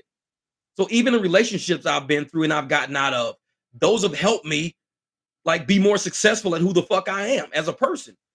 Because had I not understood what I was doing and the dynamic of what I was doing, I'd be stuck. I would not be even close to owning a fucking house. Had I stayed in a lot of situations I'd be in, I would not be close to buying a fucking Jeep. I wouldn't be fucking close to I wouldn't even be close to driving rideshare. I'd probably be in fucking prison right now for drop kicking a motherfucker down a staircase or some shit. Who the fuck knows? But here I am. I got away from all that shit to keep me from pushing me over that edge. I got away from a lot of fucking people because I know me. I know how powerful I am. I know how passionate I am about life and living. And when a motherfucker gets in your way of that, you've got to get that. That's an obstacle. You got to get rid of that obstacle. And even in rideshare, when you motherfuckers see rides coming through on my videos, those are all obstacles from me making the money I want to fucking make. When you see $36 for 35 miles, that's an obstacle. Get rid of it. It's an obstacle. I don't need it. $23, $13 surge on that motherfucker for 24 miles or some shit like that. That's an obstacle. I need to get rid of it. So I use my whole life processes in doing rideshare. When people see me doing the shit that I do, the way I do rideshare, the way I talk to people, motherfuckers get in my car, we laughing, we joking. They're like, dude, you funny as a motherfucker. Slide me $5, $10, $15, $20. That's because I don't have to be fake for these motherfuckers. If you don't want to ride my car, we can stop at this quick trip. You can get the fuck out, grab you a crusty ass donut, call you another motherfucking driver. It's cool. I'm cool with that because I'm gonna get paid anyway. Just like the motherfuckers that try to hustle me and they call me for UberX share, and it was for like 1 mile. UberX share 1 mile for like $4.20. I was like, I'll do it for $4.20, one seat. Got down the street, it was 2 people. Cool, no problem. 2 motherfuckers. They get in the car. I start going, say, you guys just right up here? Wait a minute, the address is wrong. That's not where we're trying. We're trying to go out west. And I'm like, well, that's not what it says here. You have to change this ride. Well, there's not enough money on my card. Oh, you motherfuckers trying to hustle me. That's what it is. Y'all trying to hustle me. I said, we're going to get out right here. So I pull up to the motherfucking gas station, get out. This is the end of the road. And I didn't hit cancel ride because we went a block. We went a fucking block. So I'm not hitting cancel ride. My shit moved. In ride. Ended that motherfucker the same amount that $4.20 popped up on my screen. So they paid $4.20 to get taken a block. That's how shit works out. I'm not ending ride. We did take a ride. It just wasn't a long one. Motherfucker, end ride. Yeah, failure isn't the opposite of success. It's part of a man. That's it, man. That's it. And I tell people, man, you know, if you never fail at anything, then you won't know how to rebuild from anything. I've taken motorcycles. I have to angle grind some shit down. I've had to fucking, you know, paint something over. I had to order new parts and fiberglass shit over. I had to do shit like that. But that's how you learn things because everybody in life is not going to be perfect. You will fail at something, no matter what it is. But it's the admission of the failure, the admission of the defeat, the admission of I wasn't successful in what I set out to do. Once you can admit that, that's when you start devising a new plan. But we got too many motherfuckers out here that will gaslight you and sugarcoat shit, not even tell you that it was a failure. Oh, it was a great success. It was amazing. It was fucking amazing. No, it wasn't. No, it wasn't. And I tell motherfuckers, you got to sit up there and admit, man, I fucked up. I came way the fuck out here on this bullshit fucking ride, trying to get another ride back, and they fucked me up. So you learn. You say, I won't do that again. That's how I'm gonna handle it. I'm gonna only take rides that go here, here, here, only in this area. That's how you learn. But you don't go, oh yeah, this was an amazing fucking ride. I love coming 500 miles away from fucking home. No, you don't. Admit, was not what I set it out to be. Fucked it up. But this is my plan on fucking bouncing back from that shit. This is what I'm gonna do. Sometimes I like when y'all gonna see the video I'm gonna drop either tomorrow or this. I try to do the Beyonce concert. I went against my gut instinct. I said, well, I'm gonna try to get some rides on the outskirts. This is a big parking lot. Shit didn't work out. So I was like, fuck that. I'm taking the rest of the night off. Because I had to admit to myself, Jeff, shit didn't work out. You made a plan, shit didn't work out. You need to go recalibrate. Turn this fucking app off, take your ass home, sleep. I woke up Friday, kicked the shit out of the apps. Saturday, kicked the shit out of the apps. But Thursday, shit didn't work out. I made $100 at the Beyonce concert, and I didn't do any Beyonce rides. So I only did rides around the areas. I didn't do any Beyonce concert rides. I was doing like Phoenix downtown rides, Tempe rides, shit like that. Never did a single Beyonce ride. But I was like, I'm going to try to do it to see what happens. You have to admit, that's right, man. Common sense to you isn't common sense to some. You have to admit when something didn't go right, something didn't go according to plan. And once you become a person that can criticize yourself and criticize your own moves, you don't hate yourself because you criticize yourself. You're improving yourself by criticizing yourself. You're improving the moves you're going to make by criticizing yourself, by saying, I made a stupid fucking move. I shouldn't have did that shit. That was dumb, man. What the fuck I'm way out here for? Shit irritates me. Then I had to go back and get this motherfucker's driver's license from Circle K, and the fucking Circle K was closed. I should have never took that fucking ride. Fuck these multiple stop rides. You got to admit that, hey, I need to learn to criticize myself. The people that always think they're above criticism and they're above perfection. Oh, I'm perfect. I'll never fuck up. Please, everything I touch is fucking gold. Those are the worst motherfuckers to roll with. Because the moment you around somebody who think they either know everything or do everything with no failure, yeah, you with the wrong motherfucker. You need to be around people who say, hey, you know what? I failed a few times. I'm still going to fail, but this is how we rebuild. I'm a motherfucker that's willing to get back up. Because the moment somebody who ain't never lost a game in life loses their very first game, they ain't going to know how to react. They won't know how to react. They're like, I can't believe I lost the game. I can't believe I lost this. I can't believe I always win. I'm always perfect. I'm always this. I don't know how to bounce back. How the fuck do I bounce back? Yeah, it's like Mr. Gambit says, nothing like the whole song says, you got to live and learn. Makes you feel good when you don't repeat the same mistakes. That's right, brother. That's right. When you don't repeat the same mistakes, who's that? Juan Vargas and Jeffy the Beyonce concert. Yeah, exactly. Man, just hey, Weber's, man. Hey, I'm telling you, Steven, this is 35 people in there trying to learn something. You're already ahead of 90% of them. Surround yourself with positive energy. Think logically. That's right. That's right. And just like Mr. Gambit says, man, this is Pedro calling y'all on his live. You know what? I ain't worried about Pedro. You know, that's funny because everybody been talking about Pedro for like a week. And the funniest thing about that whole situation, dead serious, is that no matter what Pedro says about no fucking body, he's in the boat he's in. That's all he can fucking say. He's in the boat he's in. It ain't shit I can say about him that's going to change his situation. It ain't. Nothing I say is going, nothing he says is going to change his situation. All I can do is what the fuck I do. I'm changing my situation. I changed my situation by not fucking with certain people. That's how I changed my situation. Talking about motherfuckers on a live stream ain't going to change the situation. I had my opinion. All I had was an opinion about what I heard by watching other people's. I never even watched Pedro's YouTube. I was watching other people's fucking YouTube. And I found out something was going on from a lot of people. And I was like, holy shit, well, why ain't they talking about it? If this is what's really real, why ain't they talking about it? That's all I said.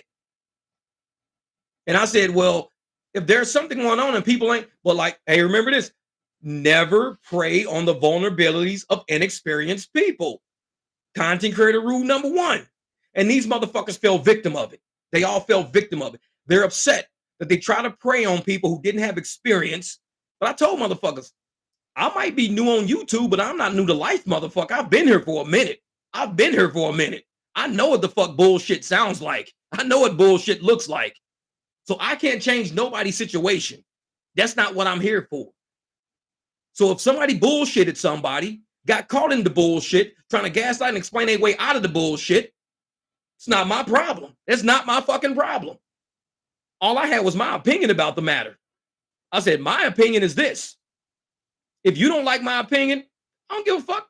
Make your own opinion. I don't give a shit. It doesn't change your situation, though.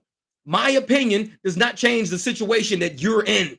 My opinion does not change the fucking boat you're in. It's my opinion. It belongs to me. And you can't censor my opinion by saying you don't have an opinion unless you come and speak on my channel.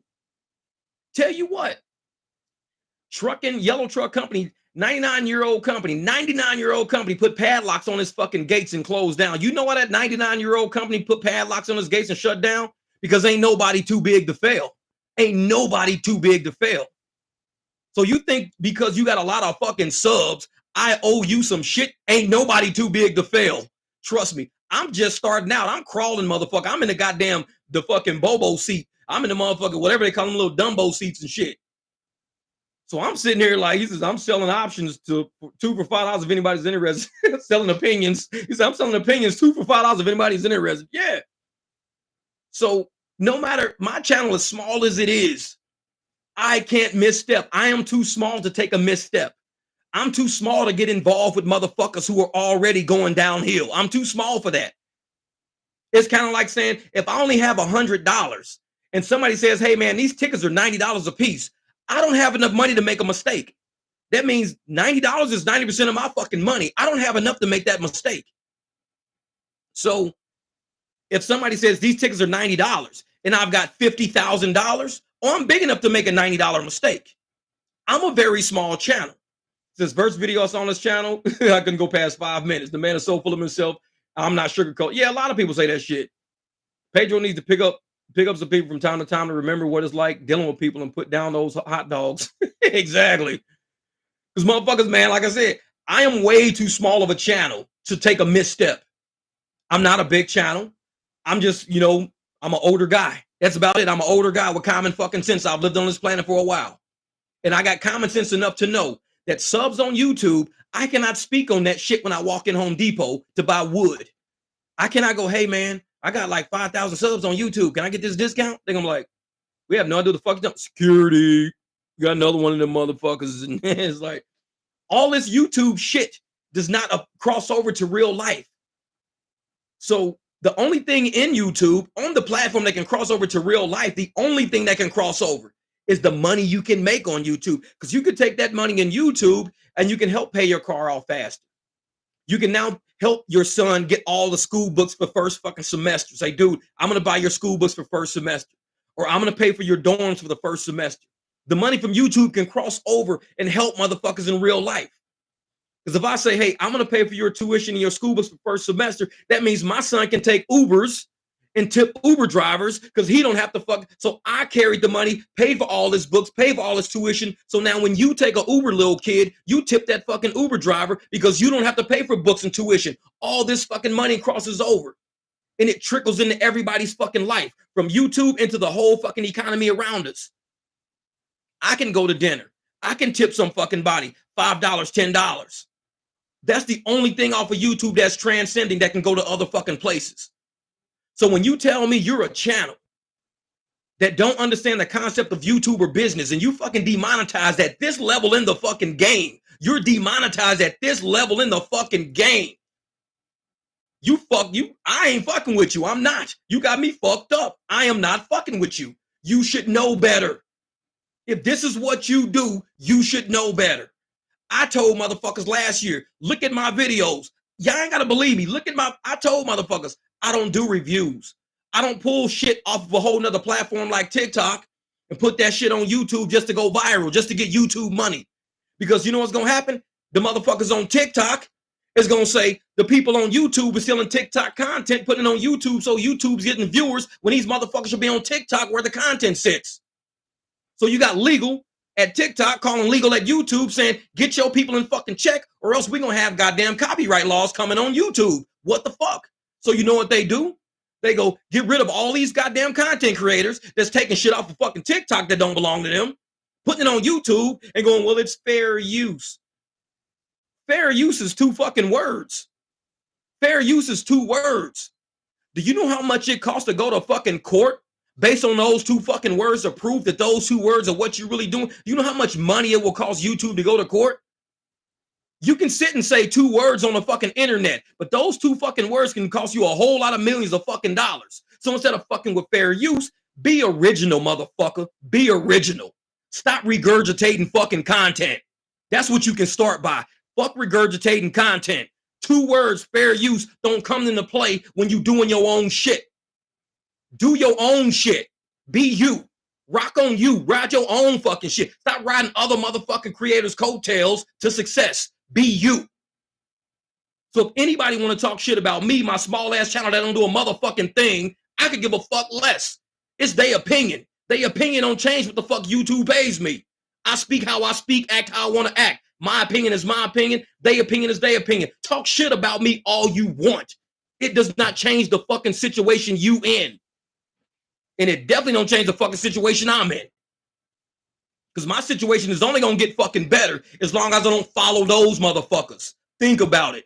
The moment I start following all these regurgitating ass fucking copycat motherfucking channels, you know what's going to happen? I'm going to end up in the same boat they in. Like I said, even with relationships, you see a relationship, sometimes you like, damn, I'm glad I went through that because I ain't got to fucking deal with that shit. I'm glad I'm seeing what's going on around me in the YouTube community. I'm glad I'm seeing this shit because it's teaching me. Don't go for clicks, Jeff. Don't go for likes, Jeff. Grow organically. You ain't got to force fucking YouTube. If YouTube likes you, YouTube will recommend you. YouTube will take care of you.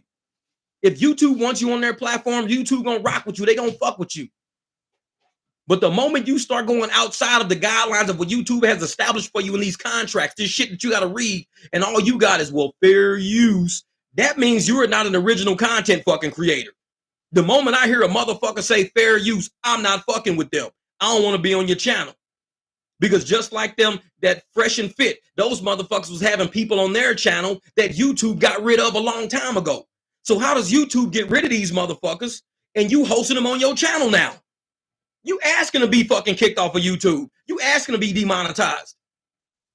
So if you bringing on the same people, YouTube said, we don't want you on our platform. We don't want to fuck with you. We don't rock with you. We want to pay for you. Advertisers don't like you. And the first thing they do is pull those motherfuckers over to their channel. Why in the fuck would I go sit on Pedro's channel? Why would I do that? So for him to put out a video saying, Jeff, these motherfuckers are cowards if they don't come give their opinion on my channel. I don't fuck with you like that. YouTube don't even fuck with you like that. I'm a small channel. I'm not going to have you sabotage my shit because YouTube going to be like, Jeff, we demonetized this motherfucker for a reason. Why are you on his channel? Because you got more subs than me. Jeff, you smarter than that, motherfucker. You were a degreed accountant who fucking got accepted by 10 different law schools. You got invited to 10 different law schools to attend those motherfuckers based on your fucking LSAT scores. You were smarter than that, Jeff. Why don't we like those motherfuckers? Why did they get demonetized, Jeff? You're smart. Think about it. Hit us back up when you thought about it. So no, I don't give a fuck how many subs you got. Give a fuck who you think you are. I know one thing you're not, and that's not YouTube. You're not fucking YouTube. You ain't paying me shit. You ain't a customer in my motherfucking car. You ain't somebody tipping me. You ain't super chatting me. You ain't super thanking me. You ain't doing shit in my world. So my opinion is my opinion. Your opinion is your opinion. Doesn't change anybody's fucking situations they're currently in right now. That's all I give a fuck about. The moment I start thinking, you know, crazy dog back there kicking the wall and shit. The moment I start thinking another channel just based on their size alone has anything to do, and like I said, and these are gig tubers, not professional level motherfucking podcasters. These are gig tubers. They make their money off of inexperienced people. You want to let him out? Go. Get. Go. Jesus Christ. Fucking dog. Yeah, but these are gig tubers, though. And when you're talking about the gig economy is a lot of inexperienced people. Think about it. They're inexperienced people. The gig industry is new. So when you prey on the vulnerabilities of inexperienced people, it makes you out to be somebody that I see. I'm a motherfucker who wrote letters to corporate saying, corporate, you guys are fucking with the employees too much. I came from that aspect of life. I never try to link up with corporate. Even my channel, I tell motherfuckers, I'll never link up to corporate. I ain't on that shit. I ain't on that shit. What Rock said, people try to keep others down in life or just keeping themselves down, bro. Guys like you try to keep it real, bring people up with them and keep throwing themselves. Man, exactly, brother. That's what I say. You can only be as strong as the motherfuckers in your circle. There's a thing called a weak link. So if you strengthen up everybody in your fucking circle, you ain't got no weak link. You strengthen up everybody in your circle. You ain't trying to slide no shit past nobody. We got a lot of inexperienced people in the gig economy. Inexperienced people being sold shit, told if you buy this, if you download this, if you do this, but not once did they say, if you use your motherfucking brain for free, you came equipped with that motherfucker. And if you can't use it, we'll teach you how to use your brain just by watching my videos for free, reading the comments for free. A lot of drivers on here for free, commenting on shit for free. You ain't got to buy shit on my channel. You ain't got to fucking subscribe to shit on my channel. If you fucking make 500 in a day from watching 2 or 3 of my videos and just saying, I'm going to take a risk and follow this shit one day, knock yourself the fuck out. I ain't charging you for that shit. I'm just telling you from an accounting standpoint, this is what makes sense to an accountant in an efficient manner and a profitable fucking manner. If you're a fucking hustler that ain't never stepped foot on a motherfucking college campus, the first thing you're gonna think about is, I need to stay busy. Wake up at the crack of dawn, start working at 3:30 in the fucking morning, and I'm gonna work all the way around to 2 a.m. Man, I made $400 in fucking 11 hours. Okay, cool. You made $400 in like 11 hours on 2 apps. Where's life at? Where's the point in life? Like, where are you living in there? There has to be a point of life in there. Because if ain't no point of life, you just another cog in the wheel called the machine. And all you doing is work, work, work, work, work, go, go, go, stay busy, run, run. And you not really living life. This shit is made to be, because we can be gone any fucking day, any day. You can leave this motherfucker today. Somebody can run a red light and smash your shit. I hope you enjoyed your fucking week before that, because you might be in a wheelchair for the week after that. And me, like I said, my homeboy Reese out in Vegas, motherfucker had a blue, I think he had a R6 or R1. Maybe it was a R6, Yamaha R6. Back in the day, one of the days that I did not go out. I did not go out riding with them one day. All I got was a phone call. Motherfucker said, hey, we was going to Mount Charleston. Reese went down. Damn. Over the cliff. Damn. The next time we heard Big Tone and all these guys was at the shop, this and that, Reese came up in a wheelchair. Reese is paralyzed from the waist down now. He was on an R6 that day. He went over the cliff at Mount Charleston. That was the day I didn't go riding with them. That was that day. So just from a day of you waking the fuck up to a day of you just looking out, is it hot facts, Reese? Nah, he ain't in the wheelchair. But just in one day, you can go from everything going great and amazing to shit changes. So I hope your week was great. I hope you lived a good life up to that point to where that change fucking happened. Because one thing I'm not going to do is the same shit I didn't do in corporate. I'm not going to work myself to the motherfucking bone every single day, getting nothing in return, walking around getting $15 an hour, $19 an hour, working myself 80 fucking hours a week for $20, $30 a fucking hour, 80 hours a fucking week. Oh yeah, man, I just made $2,200. Making $30 an hour, 80 hours a fucking week. I don't see it. I just don't see the value in that. And that's just me. That's just me. Other people who see the value in it, knock yourself the fuck out. That's just me.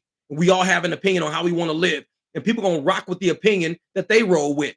A lot of motherfuckers that want to work 80 hours a week are going to rock with the creators that work 80 hours a fucking week. A lot of them that rock with the creators that say, hey, we go for high profits. We're like actual businesses, and we listen to accountants. We listen to people who like actually know accounting. Motherfuckers that understand the core of all businesses on this motherfucking planet. They all have accounting departments. Just like with FTX and Sam Bankman-Fried, everybody was like, the first thing they should have noticed was there was no accounting department. SBF never had an accounting department. That was their first red fucking flag. If you don't have accountants in your building, what the fuck is going on in here? This is a business, and you don't have accountants in your building? That's when motherfuckers know at that point, something's up. And there's a lot of content creators that are like that. They don't got accountants behind them. They don't have financial advisors behind them. Like me, I got people that used to do YouTube, very successful at it, still get paid from it. And they're like, Jeff, this is what we see about your content. This is what we see about the channel. This is what we see about the setup. They always in my fucking ear criticizing me about some shit. But you can ask the motherfuckers. But does he follow your advice? Yep. Has his channel done better since he's been following your advice? Yep. Because I don't know every fucking thing about YouTube. I don't know everything about streaming. I don't know everything about podcasts. I don't know shit about none of this, so I'm learning it. But once you get with a motherfucker who think they above this shit, and all of a sudden, you see their channels crumbling. You see they shit crashing. And all they got to explain it to you is another gaslight answer. Well, it's because... No, it's because you didn't understand shit. Keep it 100. You didn't understand shit. The moment a motherfucker can admit, I didn't understand something, that's when you can see that they're mentally fucking growing. A lot of motherfuckers don't mentally grow because they ain't gonna ever tell you they don't understand something. Well, it was me. It was because, and then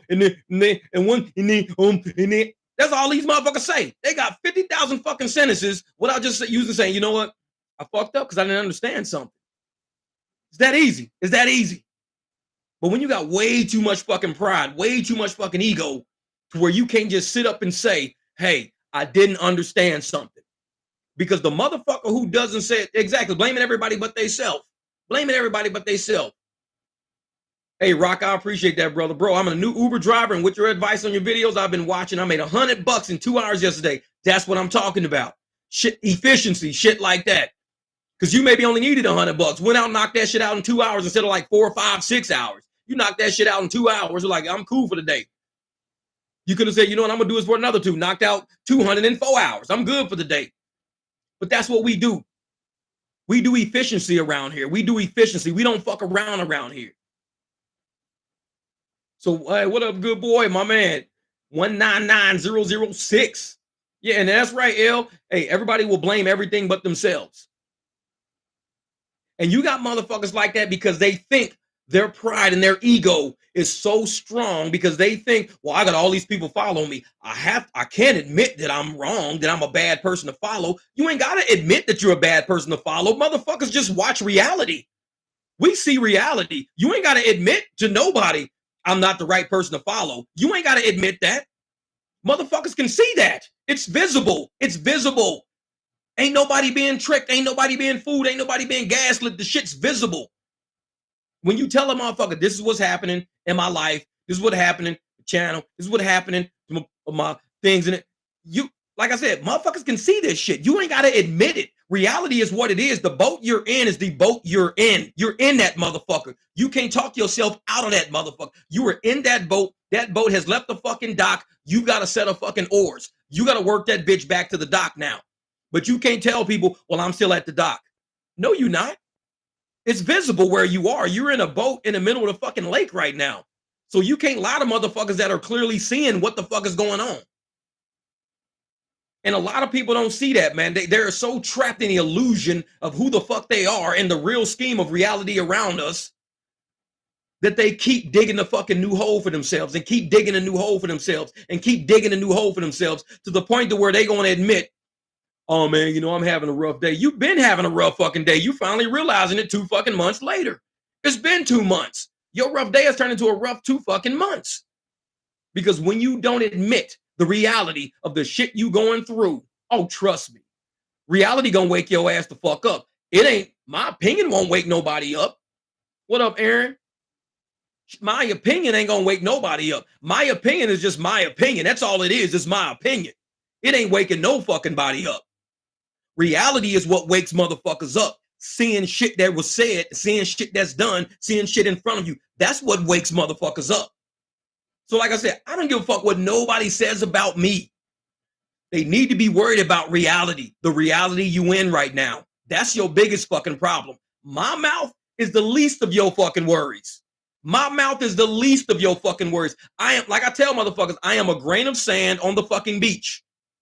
I am non-consequential to any fucking thing that's going on in the gig community or any fucking thing else.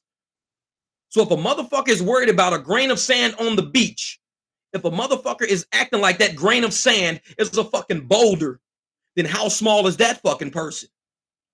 Because to me, a boulder is a boulder. That's something to worry about. A grain of sand, I'm past that already. I'm not worried about that. So why the fuck would somebody worry about a grain of sand? Am I really a boulder? Maybe in their eyes, I'm a fucking boulder that they got to worry about.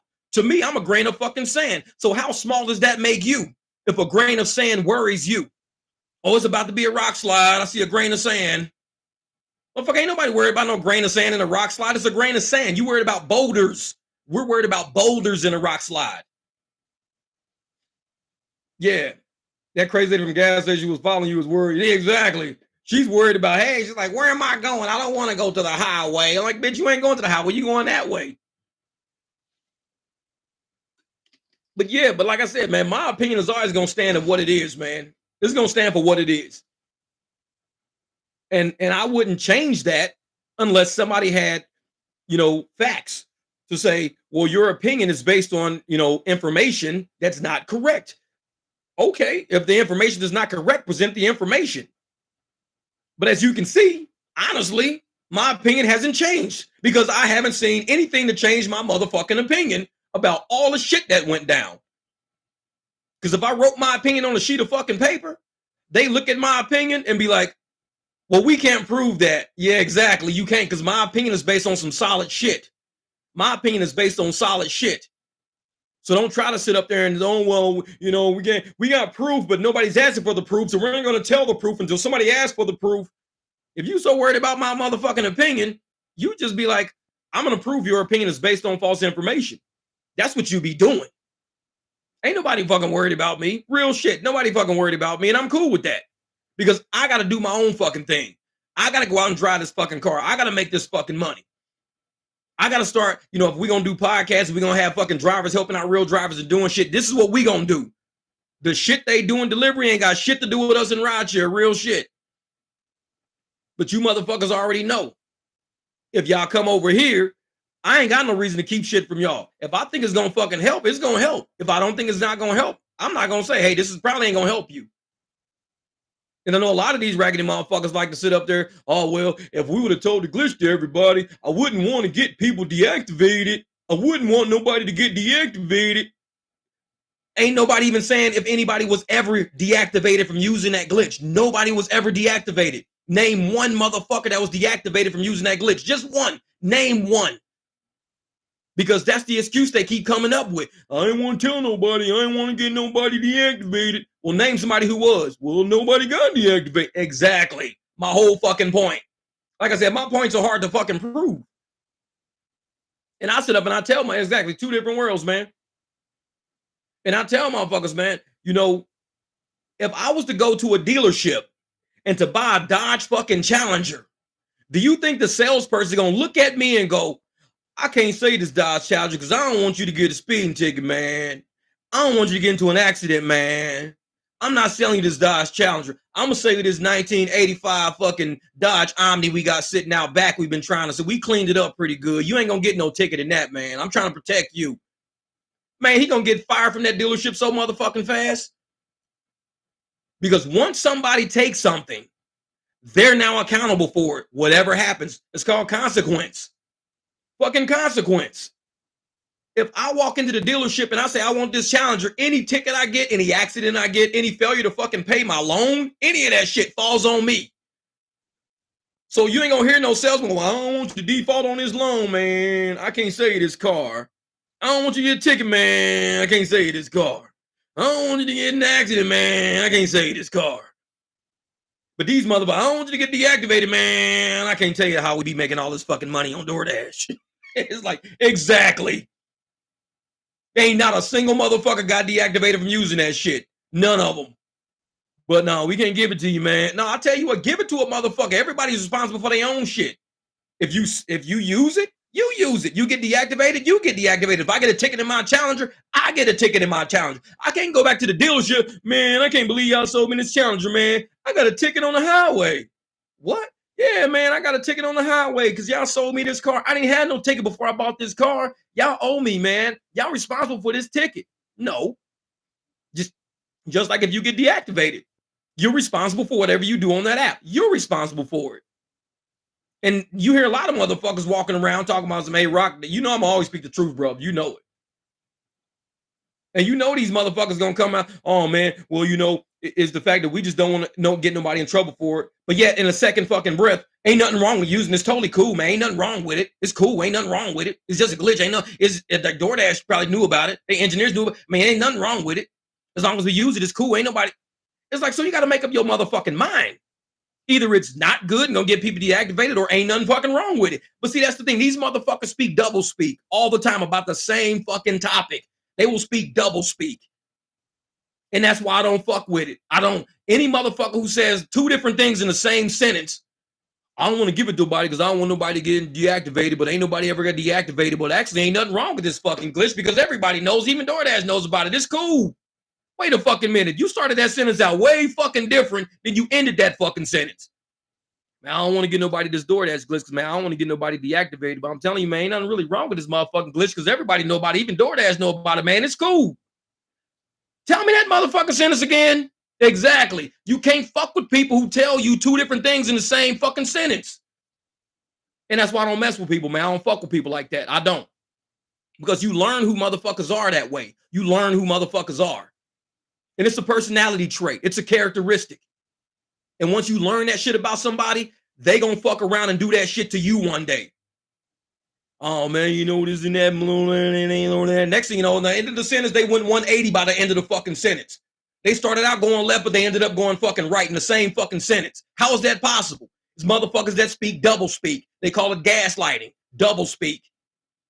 And once you realize a motherfucker's good at that, and they got other motherfuckers eating that shit up, I don't fuck with it. I don't fuck with it. I'm cool. I'm cool. Like they always say, watch motherfuckers around you, man. Listen to motherfuckers. Watch who you listening to. Watch these motherfuckers, man. It's like, yeah, I'm sharp. Like I said, they don't just hand motherfuckers accounting degrees because you fucking buying lunch in the goddamn dining hall. They don't give you that shit. Oh, man, you be eating at the dining hall? Yeah, here's an accounting degree, buddy. Thanks for coming here for 4 fucking years. You got to be a sharp motherfucker. And that's just me just keeping it real. To be an attorney, you got to be a sharp motherfucker. To be a doctor, you got to be a sharp motherfucker. To be a firefighter, you got to be a sharp motherfucker because you could die any day. To be an Uber driver, you got to be a sharp motherfucker. Because there's a lot of goddamn people out there in these streets either trying to take from you, take you, trick you, because they think you so inexperienced you don't know the difference between left and fucking right. They telling you left, but then they telling you right in the same fucking sentence. You got to be intelligent in this fucking game, man. This game ain't for the fuckery. It ain't for the trickery. And you got a lot of motherfuckers out there saying that shit, but yet they gonna tell you why they think left and why they think right in the same fucking sentence. And it's like, that shit don't make no sense to me, dog. That just don't make no sense to me. Yeah, exactly, Rock, man. That's right, brother. Says, I know I'm watching you for the past few weeks. Lots of people, or where are you keeping it real? Yeah, man. Hey, Aaron, that's what I'm telling you, brother. When I'm in these streets, motherfuckers don't know I'm an Uber driver. They don't know. Even the people at the airport don't fucking know. Because I'm like, I'm not going to put a tag on my back. There's too many motherfucking channels running around talking about what Uber drivers doing, don't carry, and all that. I'm like, man, why would y'all do that shit? How stupid is that? Don't be talking about that shit online. Don't do that shit online because this motherfucker's watching these videos going, damn, dog, I didn't know that about Uber drivers. Let's set one of these motherfuckers up. Oh, shit, he got an Uber light on. I don't talk about that shit. Fuck that. I'm not setting up my own brothers and sisters in a fucking street trying to get content. I'm not setting up my own brothers and sisters trying to get views and likes and shit. I'm not setting y'all up. You got to think of this shit ahead. This is the real motherfucking world out here. This is the real world we in. We driving in this motherfucker every day, every night. Yeah, you're right, man. You got to say what you think is right. And like I said, I'm always going to be one of them old school cats that was always alive in the world around me. Always kept it real in the world around me. And a lot of people, they may not even agree. Like you said, I don't even ride with the Uber or Lyft sign. That's right, good boy, man. You can't. Yeah. Hey, Stanley, don't even get me started, man. A lot of scam artists use Rideshare and they prey on the weak or the elderly. You right, brother. You right. And that's why I tell motherfuckers, Uber drivers are notoriously, because everybody thinks we're not intelligent. They think, oh, you guys can't hold down no other fucking job. You're probably high school dropouts. You probably got, issues and shit where you can't hold another job. You're probably not intelligent. You're not, and companies know this shit. But because all of a sudden content creators start believing this shit that they hearing about drivers. I'm a fucking driver, so I know it's some smart motherfuckers in this game. I know it. So why not give the information to the smart fucking people and let them make the best decision with all the information that's on the table? I don't hold shit from nobody thinking, well, I don't want you to get deactivated, man. I don't want you to, fuck that. I'll put the information on the table. If you want it, take it. If you don't want to take the risk, don't take it. A lot of people say, well, you should be driving through the airport with your Uber light on. I didn't tell nobody to or not to. Motherfuckers just know I don't. And I've been doing okay. If they want to take that advice and say, well, I'm going to take my, cool, knock yourself out. Well, I'm keep mine on. Knock yourself out. My opinions are my opinions based on how I drive. But I'm never going to withhold some shit from people just for clicks and views and likes and have something behind the fucking curtains going on. Man, I'm tricking the shit out these motherfuckers. I'm finna get banked on this. You don't do that. Aaron, man, that's real shit. Because of you, cherry picking is almost double my rideshare money. Real shit. Real shit. Good boy says, and I'm looking like, bitch, you can see I'm putting my stuff in my car to take home. That's funny shit. That's funny shit. Yeah, scam artists, meaning some riders know the game. That's right. And I tell motherfuckers, there was so many people in the beginning of this shit, even in Rideshare, you got to keep your AR high. You got, because you know why they were saying that? Because they had either sponsors in their fucking pocket, or they had companies in their fucking pocket, or they had people saying in their fucking, but they never looked at the legal documents saying the low AR is not means for deactivations for independent contractors. They never looked at that shit. They didn't want nobody to see that shit. Because when you cherry pick and you choose the best rides for your situation, I mean, y'all gonna see a video. When I drop this video, these motherfuckers sent me a $100 ride. $93. $93 ride came across my fucking screen. That shit was for like 50 fucking miles way past like Goodyear and shit like that. I'm looking at this ride like, okay, so I'm gonna go 53 miles that way. But now I gotta come at least halfway back, at least fucking 25 miles back to get a ride. So I'm going about 75 to 78 fucking miles for $93 basically is what I'm doing before I can even get in a zone to get another fucking ride. Man, I decline that shit so fucking fast. But you know, some of these motherfuckers, ooh, $93.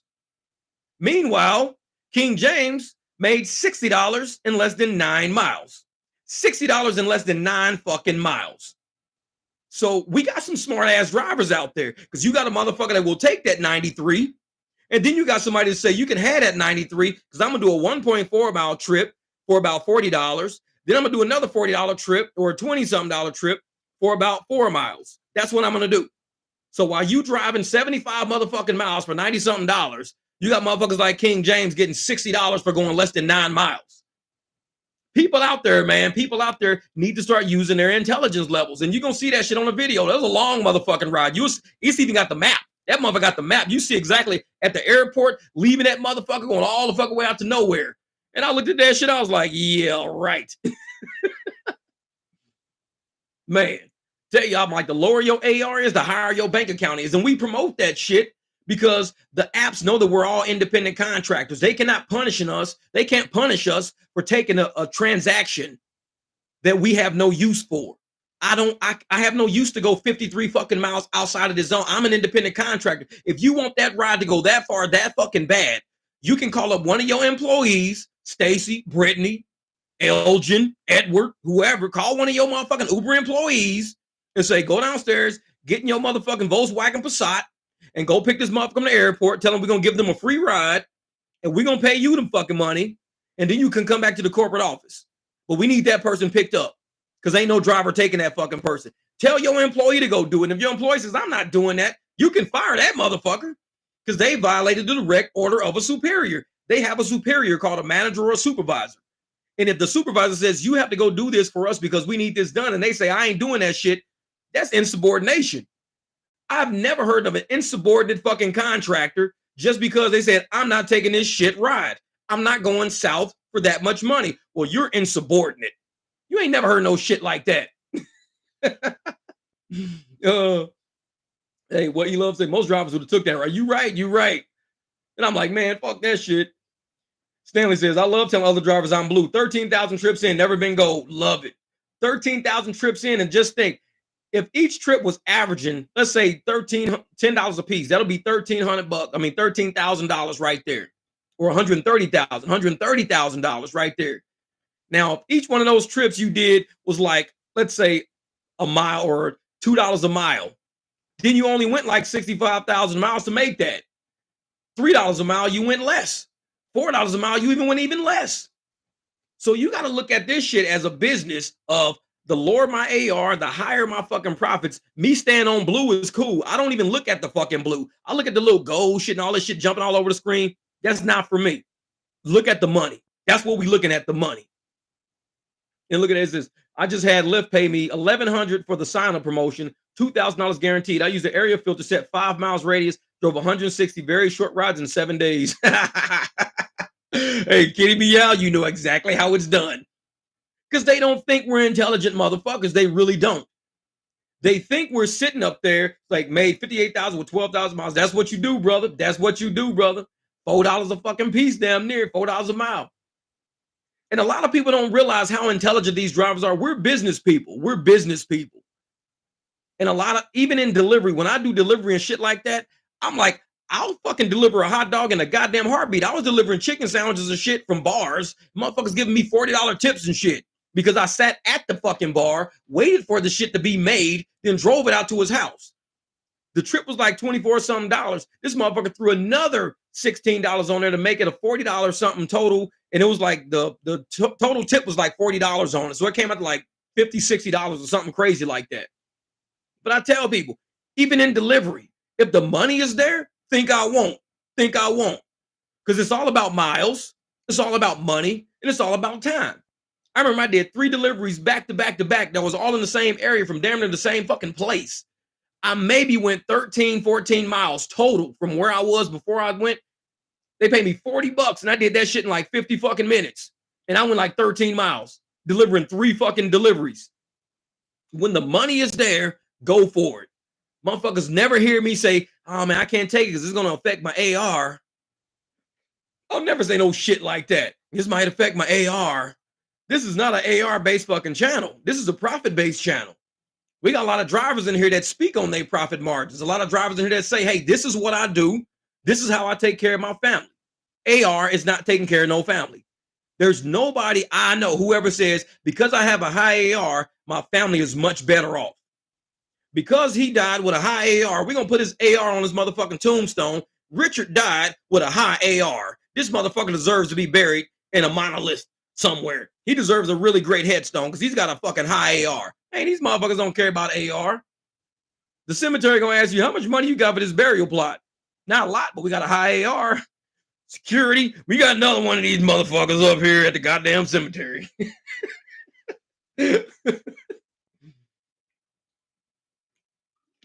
It's like, man, I don't know what the fuck these motherfuckers getting buried in, man. But see, that, and that's what it is, man. We out here just, we're trying to really create an environment of drivers. Because like I said, even when I first got on the rideshare, a lot of channels I saw was just a bunch of pissed off people that used to drive. It was, I mean, it was so bad. It was like drivers who were doing well couldn't even comment on the channel without drivers beating the shit up. Oh, you're a fucking idiot. They only did that because you're a new fucking driver. You don't know what the fuck you're doing. You don't this and that. They're going to take that shit away from you. You're a dumb motherfucker. I drove for 9 years, motherfucking this and that. And then they find out, oh, you've been driving for like 6 years? Okay, so you don't have any bonuses and guarantees? No, I just did this shit, just straight up just did it. Well, you know, you don't know what the fuck you're doing for real because you don't understand these apps, you know? And it's like, that's anytime anybody will post anything of success. Hey, I made $300 a day. That's the last 300 your ass is ever gonna fucking make. You're gonna be deactivated before you fucking wake up. It was like people couldn't even say good shit on these fucking channels. Motherfuckers couldn't even say something good. Like, dude, I got out there today and get these raggedy motherfuckers was trying to run me into the goddamn ground. Got me going in motherfucking circles doing U-turns and shit. I cranked out 550 on their motherfucking ass. And everybody on my channel be like, that's the shit. We know what you going through because we going to do the same shit. So you to crank out 550. God damn, that's some B shit. That's what I'm talking about doing. That's what's up.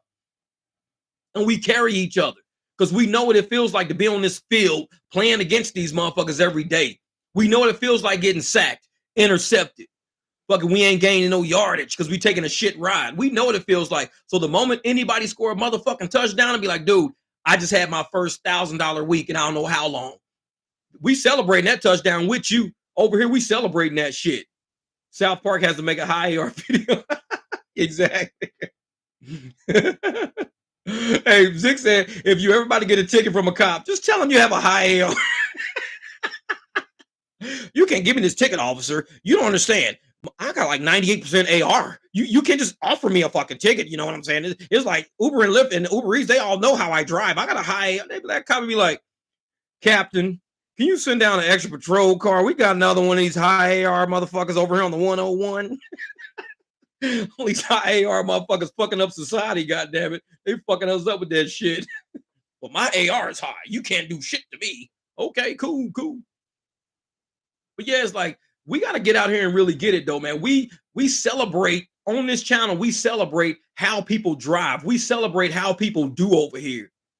And a lot of channels don't understand that energy. They don't understand that feeling because some of them are so fucking beat down. Like the dude that jumped on yesterday. These motherfuckers are so beat down with rideshare because they not listening to drivers that are in this market doing it the right way. They're not listening. All they do is like talk, complain, talk. But the moment you say, well, how much money you making? Well, I'm making like $18, $19 an hour, 25 an hour. I'm like, well, you know, if you fucking drop that AR down, you might be 35 to 40 an hour.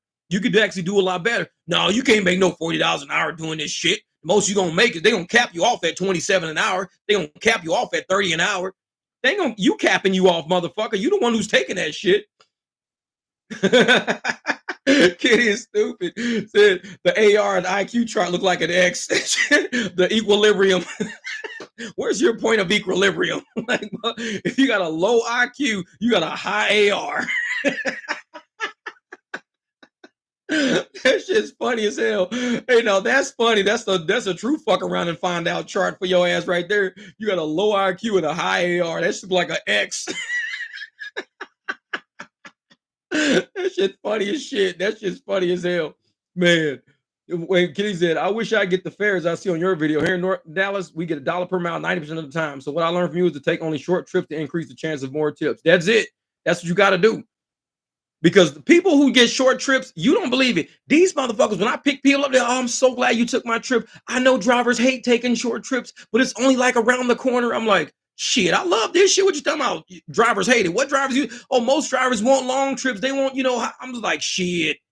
I'll take you around the corner, pick up somebody around the corner, bring them right back to where I drop you off, pick up somebody down the street from here, take them right around the corner to where you are. All three of those trips gonna pay me about $40 fucking, and maybe about 50 minutes of time is gonna pass, and I ain't even went nowhere. I'm in the same fucking area. I love short trips. That shit don't take me out of my area. And so for these drivers, and these people love it. They be like, oh shit, I'll tip you. They be tipping like a motherfucker because they love that shit. They love it. Oh, I'm so glad you took my trip. Here's $5. You went 2 miles. You had a $3 surge on $3 trip. So now you got $11. You sitting on 11 fucking dollars. And the most you win is 2 miles total of everything. You can do that shit all day. It's like, man, I'm getting like $5 a fucking mile. Let's do this shit all day. And yet you got other drivers out there. I'm looking for 27 miles for $23. That's what I'm looking for. 20. I need something high. I need a high paying job. I'm like, it's not high paying that we're looking for. We're looking for high profitable. This high paying shit don't work out well when you're looking at the profit margin some of these rides do. And that's why a lot of us kick that shit out. And which is why I like when newer drivers come to the channel and I see other drivers on the channel actually walking them through some shit. Like they be like, hey, Jeff, man, I just got on the channel. I'm looking at shit. My AR is like 88%. I'm not making no fucking money. And you see another driver jump in. First off, thanks for letting us know your AR. That's the first problem. Now we need to know what market you in. We know your AR, what market. Oh, you're down in Houston. Have you been over by Rice University? Cruise by Rice University Friday night, Saturday night. Your AR is going to definitely drop to the fucking floor, but your profit margin is going to go high as a motherfucker. And we help people out. That's what we do over here. A lot of channels see drivers walk in like that. They go, oh, man, you just need to get out of rideshare. Go get you a real job, motherfucker. Go get you a real job. There ain't no real fucking job. And hey, Silver Fox, I know our market is saturated. I love it. Everywhere I go, I see Lyft lights, Uber lights, because I'm like, somebody has to take these shit rides. Somebody does. And a lot of these people, they're taking them. And I'm like, just like Uber Lyft Phoenix, Aaron, he said one time, he was like, I'm glad people take the shitty rides. He made a video of that shit last year. He said, I'm glad people were taking these shitty rides. And everybody's like, why are you glad? I'm like, because at some point they're going to learn and they're going to stop doing it when they see us taking all the good rides and doing better. All they're going to do is like, they're going to affect themselves. They're not affecting us because a lot of them won't take the short rides. They're all taking these big ass rides. And they're like, oh man, I'm gonna take this $32 for 40 miles. I'm taking that. And they leave it on the table, all the short shit for us. So somebody's got to take them shit rides. And at some point, they're gonna change it and go, man, I don't know why am I making way less than these guys. These guys have got videos showing them working 4 or 5 hours, cranking out $250 in 4 or 5 hours, and we're working 10 hours driving a full tank of fucking gas, making that amount. What the fuck are we doing wrong? That's what it is. You called it out. You said you're driving 10 hours a day, making $250 in a day, driving all these long ass fucking miles in a day. You just said the problem right there. And a lot of drivers aren't doing that shit. Kitty Meow says, what? Says, got leather seats in my car and always ask the riders to put their bags in the trunk area. Is it rude? Nope. Nope. You gotta, man, leather seats are hard to fucking replace and they scuff easily. All it takes is a little, it could be an ink pen. An ink pen can scuff up a leather seat. It can't scuff up cloth seats that much, but and once that leather, the seal is broken and you've scratched it and now you've exposed the under leather, you've got to go get it repaired. You have to take it to, you can't just rub it over with leather cleaner. It's scuffed, it's done. You have to go get an actual leather repair. And these motherfuckers might charge you $80 for an ink pen fucking scuff. $80. And you got like $12 for the ride. So you like $68 in a hole on that fucking ride because they put their bag in there. There's a fucking purse or ink pen or something with a button on it, and it's scratched across your seats. Like I tell people all the time in my car, please use both back doors. Because if you don't use both back doors, you're going to have to slide across my seats all the fucking way across. The BMW was made with 2 rear fucking doors. Maybe not all cars got 2 rear doors. I don't know where those cars are, but a lot of these motherfuckers love to jump in on one side. And I tell them, I'll let the windows down and I won't even unlock my doors yet. I'll let the windows down and say, hey, if it's okay, can some of you guys hop in on the driver's side? It's cool if somebody sits in the front and you guys can use the other doors too. Because they will try to all jump in one fucking door, sliding across my seat, scuffing shit up, scratching shit up, bending shit, pulling shit, kicking my big ass climate control that sits dead center. So they got to lift their legs up and over the fucking climate control just to get in the back seat instead of just opening the driver's door and just getting in. I get in on the fucking driver's side. So why can't anybody else get on the driver's side? It's like, I know it's called driver's side, but there's a back seat behind me that you can get in from the driver's side. Yeah, man. Oh, they'll do that shit, man. They'll throw a whole baby in your back seat, no seatbelt or nothing. Oh, man. I get out my car myself and I will buckle a child in. Because one thing I'm not about to do is hear somebody scream like, oh my God. And I got to fucking jam on brakes to turn around and look at something. I'm not doing all that shit. I'm strapping the seat in myself. Shit, I remember when I was young, we was in my stepdad's big ass Delta 98 going around a highway ramp. My little brother leaned on the fucking car door. My little brother Rusty leaned on the car door. The fucking door opened as we was going around the fucking ramp. The door that poop, it just popped open. My little sister or my brother, one of them was in the back seat, grabbed his motherfucking shirt. He was gonna flip out on the fucking highway. We was going around the on-ramp in Memphis. We was down in fucking Millington, Tennessee, going around the fucking on-ramp. And he leaned on the fucking door, and that fucking door opened right on the fucking highway. That's what I tell people. Always fucking seatbelt these kids in. Seatbelt these kids in, put these fucking booster seats in. Because I think about that day my little brother almost fell out the fucking car. Even now, in 2023, I think about that shit. And he was probably about 4 or 5 years old. And I'm like, yeah, it makes a difference. Even if the door was to open and you're seatbelted in, you ain't going out this fucking car. You gonna just, the door might fly open and hit something, but you ain't going out of this car. Is they were gonna do Uber car seat? Yeah. Oh man. Says Lyft and Uber got to do something about these people with babies. Yeah, they need to send out a memo, or they need to put a button on our phone. Put a button on our phone when somebody has either a baby, a pet, or like extra cargo. Like I got a lot of shit in my shopping basket. There needs to be something that pops up on our screen like a notification because we do rideshare, and we thinking we pulling up to pick up people, and we show up, motherfucker got a baby, groceries, bags of laundry, a fucking ceiling fan, and a fucking mirror. And I'm like, we thought we were here to pick up people. We're doing rideshare. I didn't know we were picking up a whole fucking like conglomerate of shit.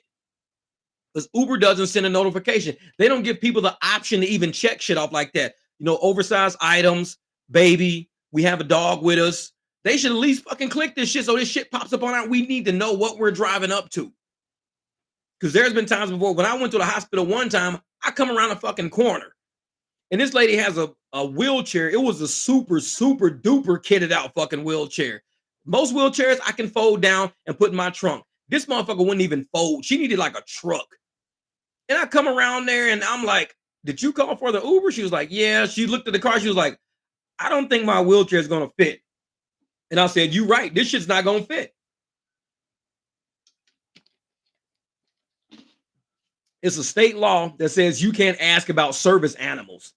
Wait, so if somebody has a service animal, you can't ask if this is a service animal. I don't know, man. I don't know. I'm kind of torn on this service animal shit because anybody can print out a service animal certificate on the internet now. That's like, you can't just arbitrarily print out a fucking college degree and say, hey, I want to have this job. You can't ask me whether or not this degree is real or not. I printed it out from the internet. That's how service animal shit is. You can just print it. I can give my dog service animal tags, knowing they ain't even fucking service animals. All I got to do is fucking call somebody or print one out and say, hey, this is a service animal. Why? Because sometimes I just need my dog around, man. It's my support dog. Okay, we'll make one for you.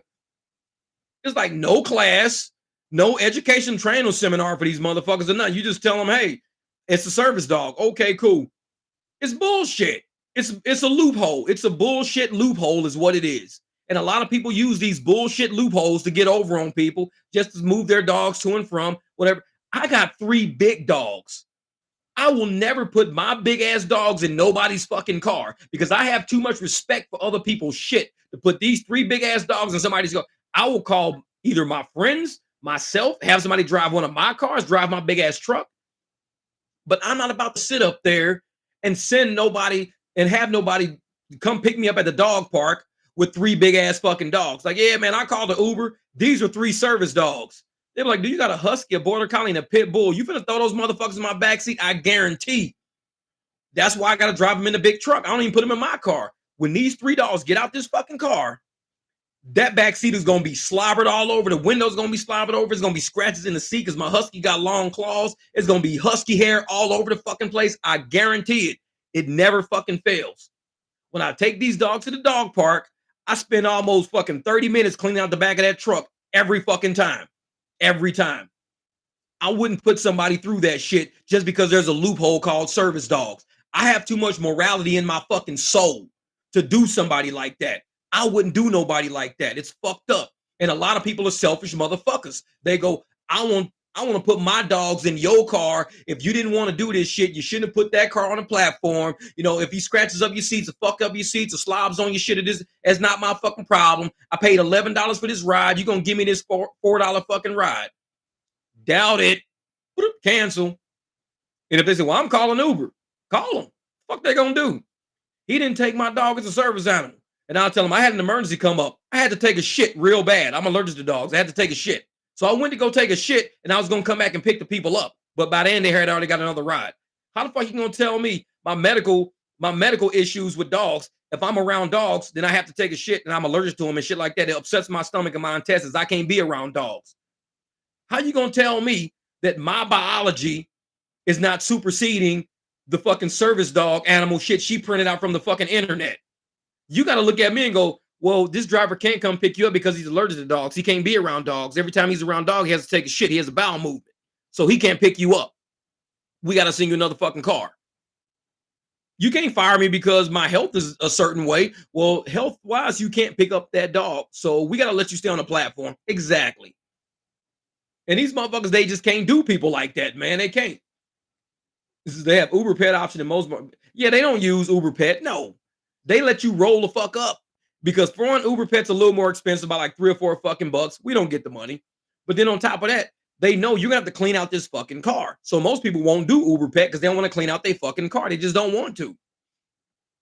And it's like, we should get extra pay for dogs and extra luggage, not threats from rideshare companies. The law does not forbid me to cancel the rides I don't want to take.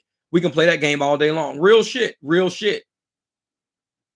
And it's like, you can't force somebody to do something. Like, let's say I wanted to fly in a plane and I got this big ass motherfucking Great Dane, super big ass Great Dane. This is my service dog. Dog is 220 pounds. My service dog. I can't use that service. They're going to say, dude, that dog don't even fit anywhere on this fucking plane. He's bigger than a human. Well, I bought a seat for him. You can't always use the service dog tag and I bought a seat for him. There's processes you can use for things that are not engineered or created. But we've been such an inclusive fucking society. We're going to end up fucking excluding ourselves out of fucking comfort.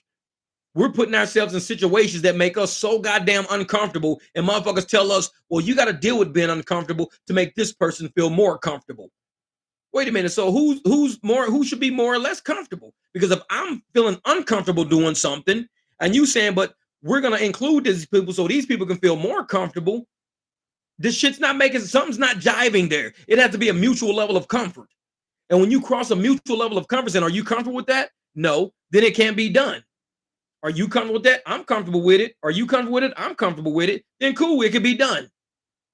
But the moment that level of comfort ain't mutual, now it's a force. And once you force something, it's no longer a business transaction right now. You're forcing something upon somebody. That's not business. You can't force somebody to eat fucking spaghetti just because they walk through the front door of the restaurant. You walk in, you got to eat a plate of spaghetti. I don't like spaghetti. I don't give a fuck if you don't like spaghetti or not. These people over here don't feel comfortable unless everybody eats some fucking spaghetti. You got to eat spaghetti. I don't like spaghetti though. Don't make a fucking difference. This whole table said they don't feel comfortable unless they see you eat fucking spaghetti. But I don't like spaghetti. Y'all not hearing me. We don't give a fuck if you like spaghetti or not. It's about what makes these people behind us feel comfortable. That's what it's all about. And that's how this fucking dog shit is. It's like, just because you feel comfortable putting your dog in somebody's fucking car, tearing this motherfucker up, don't mean it should be allowed. Because you feel comfortable putting your dog in somebody's fucking car. The person whose car it is has to also feel comfortable too. Saying, this dog, I'll allow this dog to tear my car up. But if this person came up and says, you know what? I know you probably don't feel comfortable putting my dog in your car, but I got a kennel for him. I got a dog cage. I got a fucking seat cover. I got a little miniature vacuum with me. I got a whole care kit for this fucking dog. Do you feel comfortable now? Now I feel comfortable. I feel comfortable. It's like, you're going to eat this spaghetti. Real shit. Tell those motherfuckers, you're going to eat this goddamn spaghetti, goddammit. What is they? Only if the dog fits and stays in a bag gets a green light. Yeah, because I've taken cats before. I've taken dogs in like carriers and shit like that. I even took a couple of lap dogs. They was like, dog gonna sit in my lap. All right, cool. As long as that motherfucker don't get on my seats, I'm cool with it. It's like I said, I got leather seats. When I had the Jeep, dogs had a hard time getting in and out. The Jeep got a 4-inch lift sitting on fucking 37s. Dogs don't get in and out that motherfucker that easy. They just don't. It's a long fucking way up and a long way down. But in my car, people think, oh, well, this is a cool car. My dog can get in. No, not really. This ain't that type of car. I got to pick up some people for dinner probably in about 10 minutes from now. So if they get out at the dinner and they got dog hair all down the back of their fucking dress and the back of their suit, oh, trust me, I'm getting fucking probably a bad rating. Probably gonna get fucking Uber gonna probably kick me off the fucking platform because somebody complained that damn much about me. I don't know what's gonna happen, but I'm not about to have somebody walk in a restaurant with dog hair all of them down their motherfucking back. It's not fucking happening. What Red Paul says, I lurked last night and got great vibes. Hit a 180 3-hour night. Chandler Mesa. Appreciate your content, man. Hey, I was in Chandler too. Ooh, Chandler was lit up. I had a 925 surge in Chandler last night. I don't know what the fuck was going on in Chandler. 925 surge in Chandler. Chandler was on fire last night, man. I was like, and I never drive in Chandler, but they had my ass over about a 101. I was up and down Ray Road. I was down fucking McClintock. Dude, it was all money in Chandler last night. I maybe got about 4 rides out of Chandler before they ended up bringing me all the way up the baseline in the 10. But there was no reason to leave Chandler. If you was in Chandler last night, you did good. You did fucking good. Because I'm like, that shit was red. $12 surges. I was far away looking like, damn, they got a $12 surge in the middle of nowhere. What the fuck is that all about? $10 surges in the middle of just nowhere. All over Chandler. That shit was crazy last night, man. So I'm glad you was out. I'm glad you turned the app on and saw that shit. Because that was money for everybody. They had money on the table. I was even getting Lux rides down there. How in the hell that happened? I was like, what the fuck is going on in Chandler, man? This shit is crazy. I think I ended up banging out. I think I drove about 4.5 hours last night. I got it on video, 4.5 hours. And I ended up banging out like about $330 in about 4.5 fucking hours. And a lot of it came from that Chandler hit. You'll see like 2 or 3 surges in a row, plus some Luxes, all from fucking Chandler. And I'm like, and it was just one of those weird, like spur of the moment spark. It just sparked up like a fucking somebody just lit some, and it just like boop, it just pumped up red. I was like, what the fuck? Yeah, when my video drops, you'll see all the Chandler hits on there, dude. It was just like it sparked up out of nowhere. And Chandler don't usually pop up like that early in the night. It was like People was leaving bars. People was leaving restaurants. I was picking up people all the way down Elliott and Warner. It was crazy, man, crazy. But I'm glad you got out. I'm glad you got out. Because like I said, that money was supposed to be there. That money was supposed to be there. Hot facts of Robert Reese in the building. What's good, my brother? What's good? What you up to, my man? What's up? Yeah, man. It's like we enough of these damn dogs. We don't talk about these fucking Uber pets and all that shit long enough. Fuck these Uber pets. We ain't messing with those motherfuckers no more. It's like I ain't dealing with those motherfuckers no more. I'm good with that shit. I'm good with it, man. But whoa, shit, we've been online for about 2 hours, 15 minutes. That's what's up. Hey, man, I know it, Rob, man. Hey, I've been checking out some of your videos lately, man. I appreciate the content. Because one thing about your content, what I like about your content is that you don't care about how somebody thinks about your opinion. You're gonna put your opinion up there, and a lot of people don't pay attention to the words you say. Because you said some shit in your video and somebody tried to make a comment, but the comment had nothing to do with what you said in the video. I don't think they heard what they heard what they wanted to hear, not what you actually said. Because I rewound it and went back and heard what you said. And it said somebody took the order. That's what it said. It never said who took the order. It said somebody. But somebody in your comments was like, you're not listening. He didn't take the order. You're not. And I'm like, but he never, I'm like, Robert Reese never said that. You're not listening to what you're hearing, what you want to hear, not what Rob said. Rob did not say what you're trying to allude. And that's why I tell people, pay attention to some of these raggedy motherfuckers in the comments. Because if you only read the comments and didn't watch the video, you're going to be misled. You're going to be misled. Watch these videos. Pay attention to what the motherfucker is saying. And I mean word for word, pay attention to what they're saying. Because people will sit up and try to feed you a line of bullshit in the comments below. And they got shit to do with the fucking video up top. And I'm like, you know me, man, I'm critical. I'm an accountant. Most accountants work for the FBI and the IRS for a reason. We pay attention to the details, the small shit. We don't hear what we want to hear. It's kind of like why people become attorneys. You cannot hear what you want to hear. You have to listen to the facts that are presented. You can't make up facts. Like I told people earlier, is the truth, the whole truth, and nothing but the truth, which means you cannot speculate or embellish. And motherfuckers will speculate, motherfuckers will embellish. That is not the whole truth. That is not nothing but the truth. Embellishments are not part of the truth. That's what people want to fucking make up. What up, Stan? Hey, my brother. Hey, nice for coming through, Stanley, man. I always love seeing you in the comments, my man. Shit, hey, keep putting out them good vibes and them good ass comments because people are reading that shit and they're copying off of what you're doing out there, and hopefully it helps them out because they're seeing exactly what you're doing to make the money you're making, and it's gonna help some driver out there make a switch to being more profitable like you being, brother. Keep doing that shit, man. Always love seeing your comments, man. Yeah, but nah, Rob, man, and that's what it is, man. A lot of these cats out there, man. I told Pedro how I manipulated him today and kept it way real and told him he was not going to fall for it, and my objective worked. You manipulated him. I don't know how that happened. I don't know. Well, and that's the thing, though, man. A lot of times, and like what you're saying, Robert Reese, and I said this shit earlier in my video about people with their comments. A lot of us have commentary, and we have opinions, and we state our point is like inductive reasoning, deductive reasoning. In deductive reasoning, what you do is you deduce something from it. Inductive reason is where you, at the very end you say why you said what you just said all above. So you got deductive and inductive. A lot of times you have inductive. So you'll present all your facts up front, and at the end you'll say, and so this is what I believe, blah, blah, blah. A lot of people don't make it that far in your videos, so they don't even get the gist of what the fuck is going on. So I would say be deductive. Say that shit in the beginning. Say, this is what I believe is going on, and I'm about to fucking tell you why, and just drop that shit on it.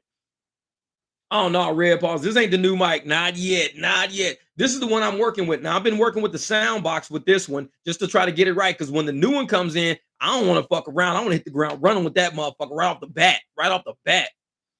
So, but this one, like I've been working with the sounds and it sounds pretty good. Even in the headphones, this sounds way different because I've been watching videos on how to tweak sounds and how to make sounds work differently. So it's coming out pretty good. But yeah, no, Rob, man. But like I said, keep doing it, man. Keep doing it. Hey, content is lit, whatever you work. Hey, I appreciate that, Red Paul. I appreciate that. And like I said, hopefully a lot of the content we even get into is going to be good just for driving to. It's going to be good just for rolling to when people are out there working these streets. And a lot of times, you know, we get tired of listening to music.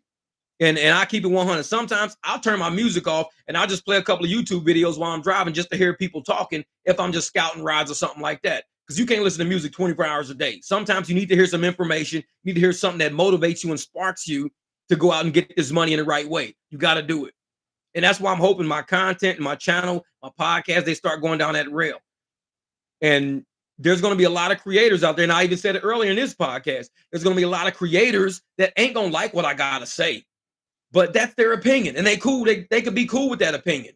I don't give a. It's not going to change how I flow through my podcast and how I present information if I'm willing to give support and documentation for my opinions. A lot of people might say, "Well, you shouldn't talk about that," or "You shouldn't talk about that." I don't want to talk about that. It's not my fucking problem. Once you present yourself as a public person, and you put yourself out there as a fucking public person, 100,000 subs, 200,000 subs, 300,000 subs. The shit about you becomes public.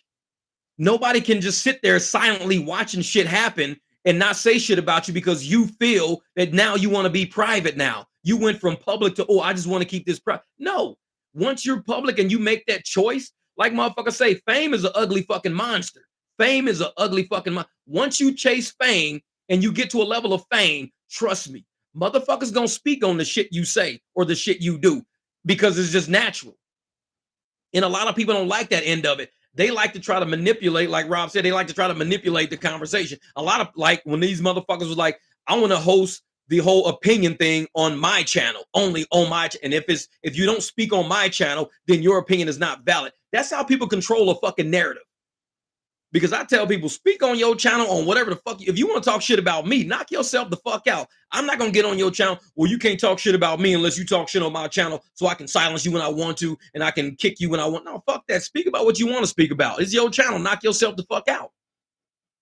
But that's called content creation. That's called being opinions. If you're going to review somebody, review their acts, review who they are, then do it. And a lot of times that's what High Facts with Robert Reese does. He reviews people. A lot of these motherfuckers are in the gig community. They're in the public eye, and they don't like him speaking on shit because he's going to call it like it is. He's going to present their information in the way he presents the information. So you can't sit up there and be mad at his presentation of the information because you chase the fucking fame and you chase the fucking clout, and now you center fucking stage mad at somebody that's speaking on you. You chose that fucking path when you chose the path of fame, when you chose the path of trying to be where the fuck you at. So you got to take the criticism along with the accolades. You got to take all that shit. You can't pick and choose what somebody says about you. If motherfuckers say something about you, have thick skin and say, well, I got to just get past that shit. There's a lot of motherfuckers out there have shit saying shit about them being said. They got thick skin. They got to get past that shit. And if you can't do that, maybe this ain't for you. Because a lot of motherfuckers out there, they got this high and mighty fucking feeling about themselves that they're perfect and can't shit be said about them. I'm sorry, but real is real. Like I said, no matter what the fuck I say, you say, anybody says, there's a boat that people are in. Once you're in that fucking boat, you can't really say shit to get out of it. You got to get yourself out of that boat. With all this shit being said about Fresh and Fit, about the shit going on at Fresh and Fit can't be mad about that. They created that fucking boat. Now they in that motherfucker rowing about that motherfucker. That's on them. So when you see channels in the gig community that call themselves the leaders of gig community or assumed leaders of the gig community, and these motherfuckers are not monetized no more. They got all these fucking videos, all this content, all these viewers, all these subs, all this shit. They get viewers yanked by YouTube, or they get views yanked by YouTube. And then they turn it out and they get demonetized. That's a YouTube fucking thing. That ain't got shit to do with me having an opinion.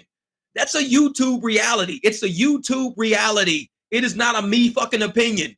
So if a motherfucker hear me speak on it, that's your reality I'm speaking on. It ain't got shit to do with my opinion. But people don't like to hear reality being spoken about because these motherfuckers can't keep it real.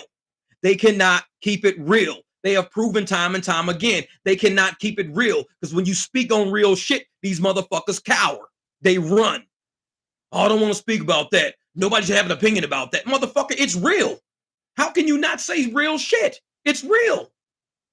Man. And now he did it, and now I'm laughing at him more. Exactly. Yeah. Once you put yourself out there, you have to take both. When Pedro first said he's going to call people out, I was like, dude, don't do that. If you're upset, fine, but you're going to make yourself look like a fool. And now he did it, and now I'm laughing at him. No, exactly. Exactly. I don't know why this motherfucker listed me as number 4. I don't even know why. Because I have an opinion on a reality that I fucking witnessed. If I see a motherfucker run a red light and I'm like, damn, this motherfucker just ran a red light. He could have fucking killed somebody running that red light. Don't say that shit about him. The fuck are you doing, man? Don't say that shit about him. The fuck you mean? He ran a red light. I said he could probably kill somebody running that red light, which is true. He could have probably killed some fucking body. He didn't, but he could have. Oh, you can't be having no opinions like that about them people, man. Your opinion, man, that's a hater ass opinion. How's that a hater opinion? I'm just criticizing his running fucking red lights. How is that a hater opinion? If I say, hey, man, you ran a fucking red light, you could have killed somebody. I wouldn't do that. But yet, motherfuckers listed me as number 4. I don't know why. Still to this day, I don't know why. Because I criticized the move that somebody made. It's a move you made. It's a move that everybody saw you make. And at first, these motherfuckers tried to conceal the move because they knew the move was kind of fucking shady to begin with. But after the move was exposed, now all of a sudden, oh, there's nothing wrong with that move. There's nothing wrong with it. Y'all got it all misunderstood. It was totally fine. It was good. It was okay. If it was good and it was okay, then why the fuck are you trying to conceal it? That's my whole point. It's like, what the fuck, man? You can't go left and go right in the same fucking sentence. That shit don't make no sense.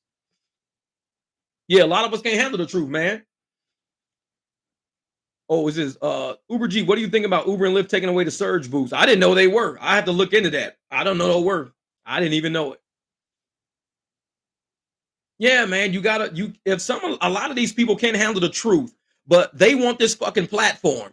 And once you have this platform, you're gonna make moves in the space. And the moves in the space can be seen by every fucking body. There are no moves in the YouTube space. Anybody can go to socialblade.com. You can go to socialblade.com, and motherfuckers, even me saying the word socialblade.com, people get nervous and scared. Like, oh shit, he's telling the fucking secret. Socialblade.com is a public fucking website. You go to socialblade.com, you go up in the inner channel, you can type in somebody's channel name, and you hit the little fucking, the magnifying glass, it'll find everybody's channel on YouTube that has that fucking name. Everybody's channel with that name pops up. You can see all their stats. You can go see how many subs they got, how much money they make, if something's monetized or not, if even YouTube took views away. How do you think I saw that YouTube took away 6 million views from Pedro and took away 6 million views from Hannibal? How do you think I saw that? You think a motherfucker came and knocked on my door and told me? No, it's public information. It's public fucking information. So a lot of people get mad at me because Social Blade exists. Motherfucker, I don't make up Social Blade. Social Blade is what it is. It's what it is. If I want to see how well Fresh and Fit is doing, I'm going to look at it. If I want to go see how well the legal attorneys are doing, or, pocket watching what JT is doing, I'm going to go to Social Blade and look up pocket watching with JT. I'm going to see how well he's doing with his shit.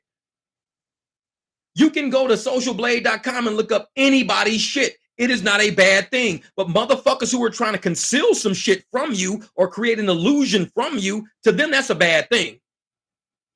Yeah, it's a bad fucking thing. Exactly. It's a good average. It's an average number. That's all it is. And I'll tell you why, Chris. I can tell you why it's an average number. Is not exact. Because I don't think they keep it up to speed with everything. Because I look at my own channel and I look at my own channel on Social Blade and I'm like, they're a little behind.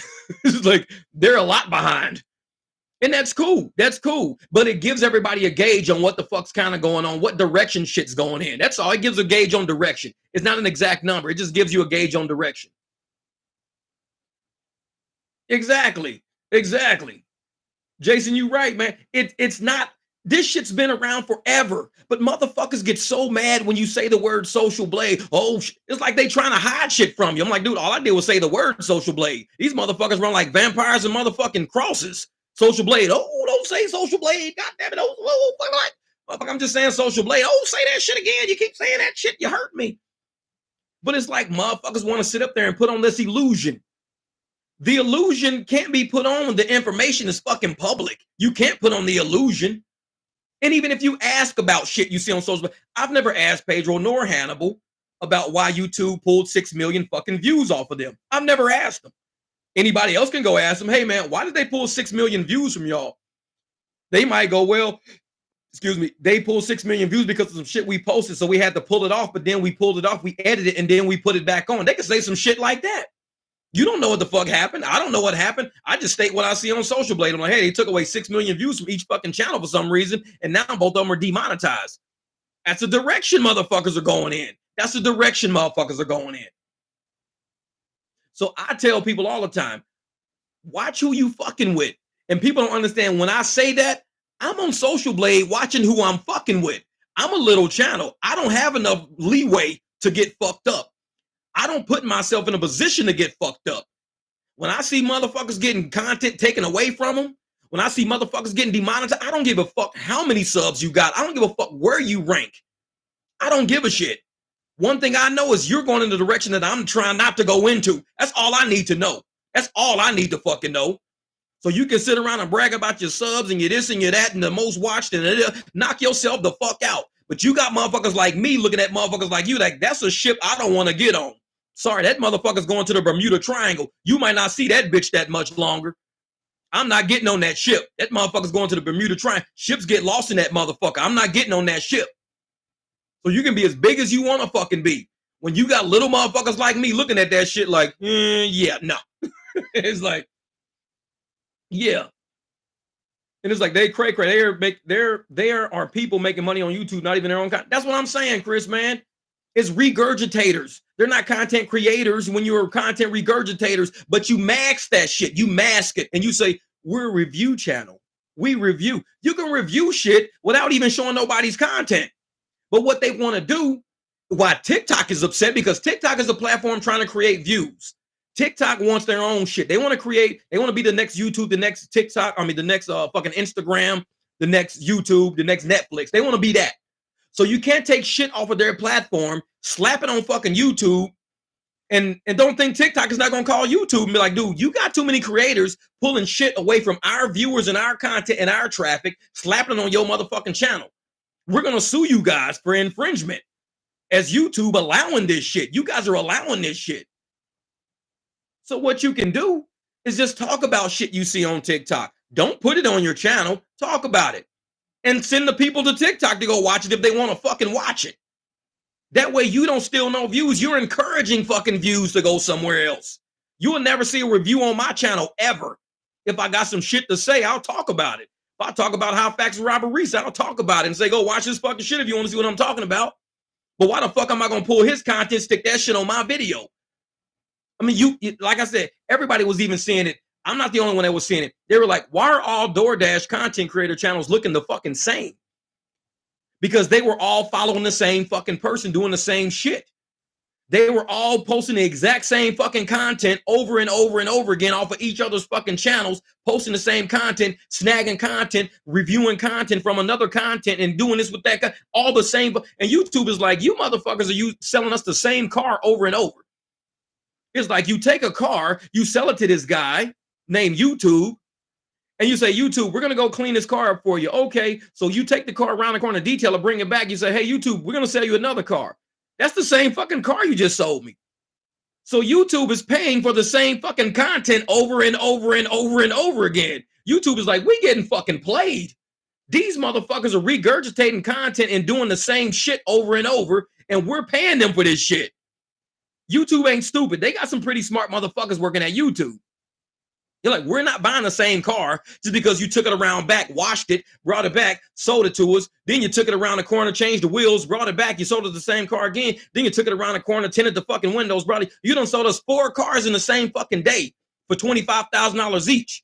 But it's the same fucking car. We just gave you $100,000 for a $25,000 fucking car because you keep taking it around the corner and doing shit to it and bringing it back to us. We're not buying no more cars from you. You shady motherfucker. You shady. Quit selling us the same shit. And that's what these motherfuckers is doing. This is Uber Jeep. The only video I made was getting deactivated about Uber and Lyft. That's right.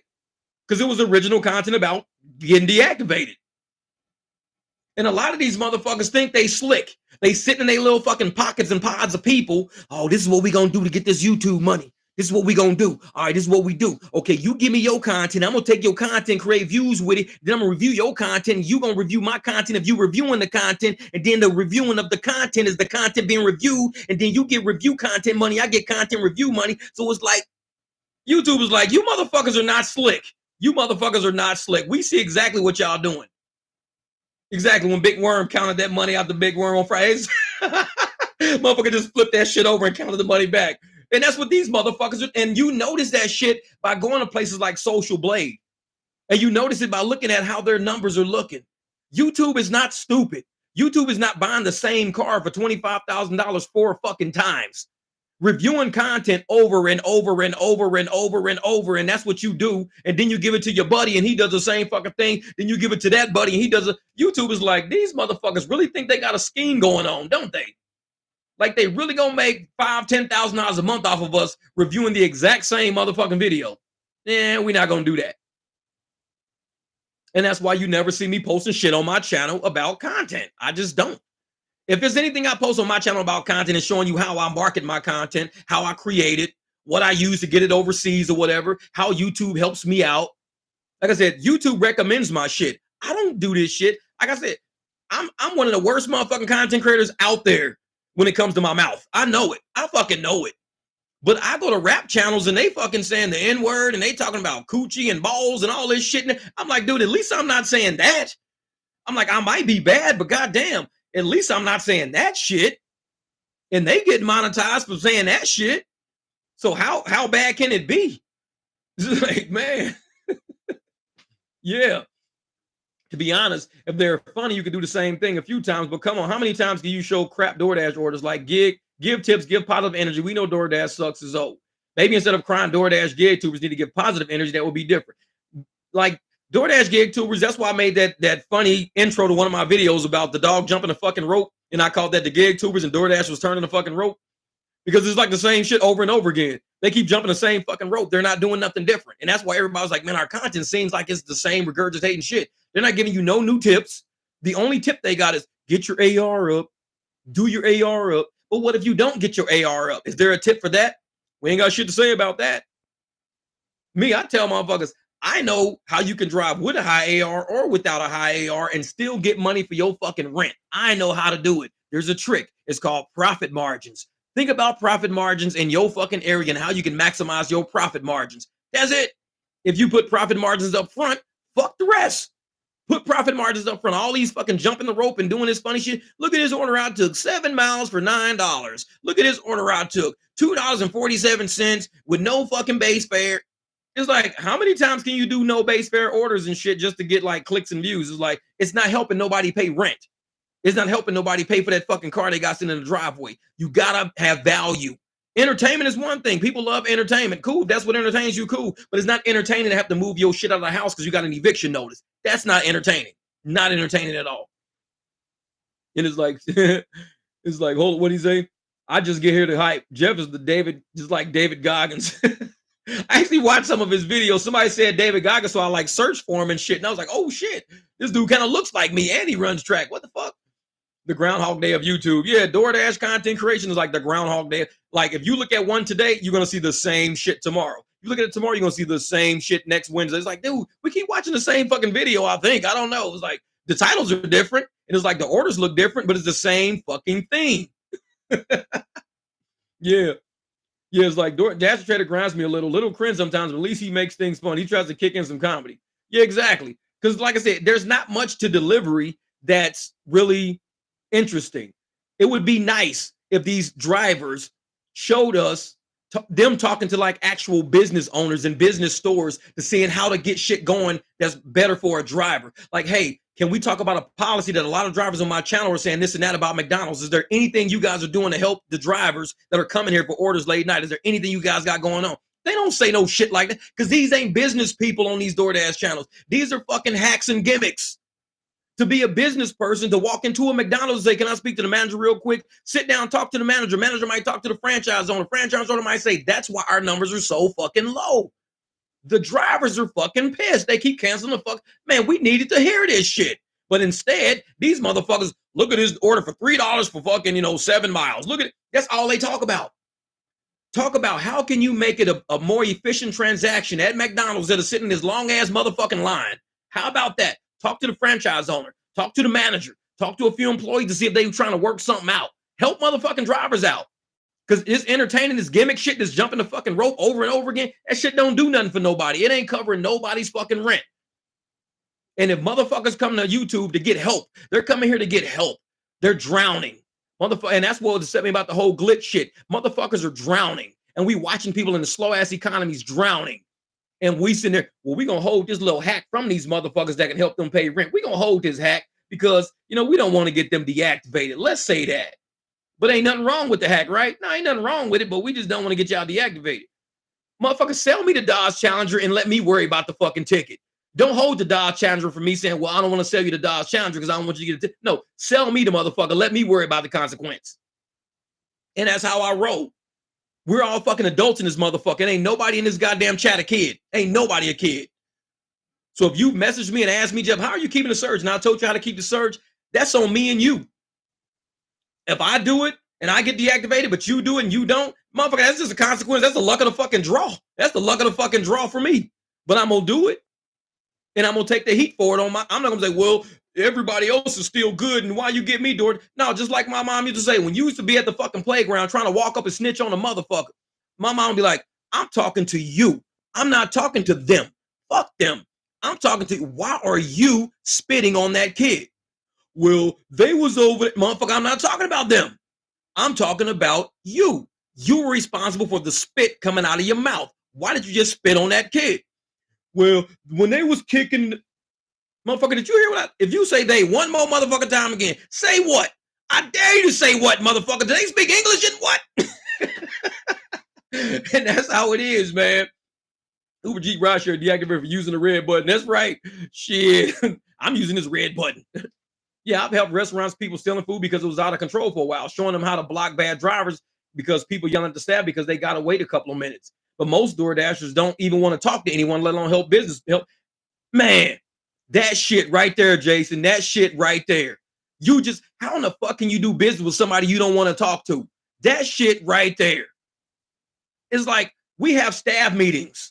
We have meetings with other companies that when they send like one of their company reps over, something like that, we got conference calls with motherfuckers. How can you do business with people that you don't even want to talk to?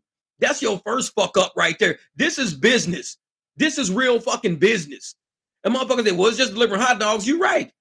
It's easy as delivering a hot dog. It's a very low skill fucking job. But the skill lies into the business acumen of it all. That's where the skill comes into fucking play.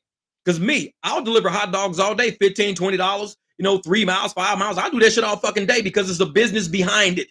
The action itself may be low skilled, but you got to know how to talk to fucking people. You got to know how to run business. You got to know how to do this shit as a business.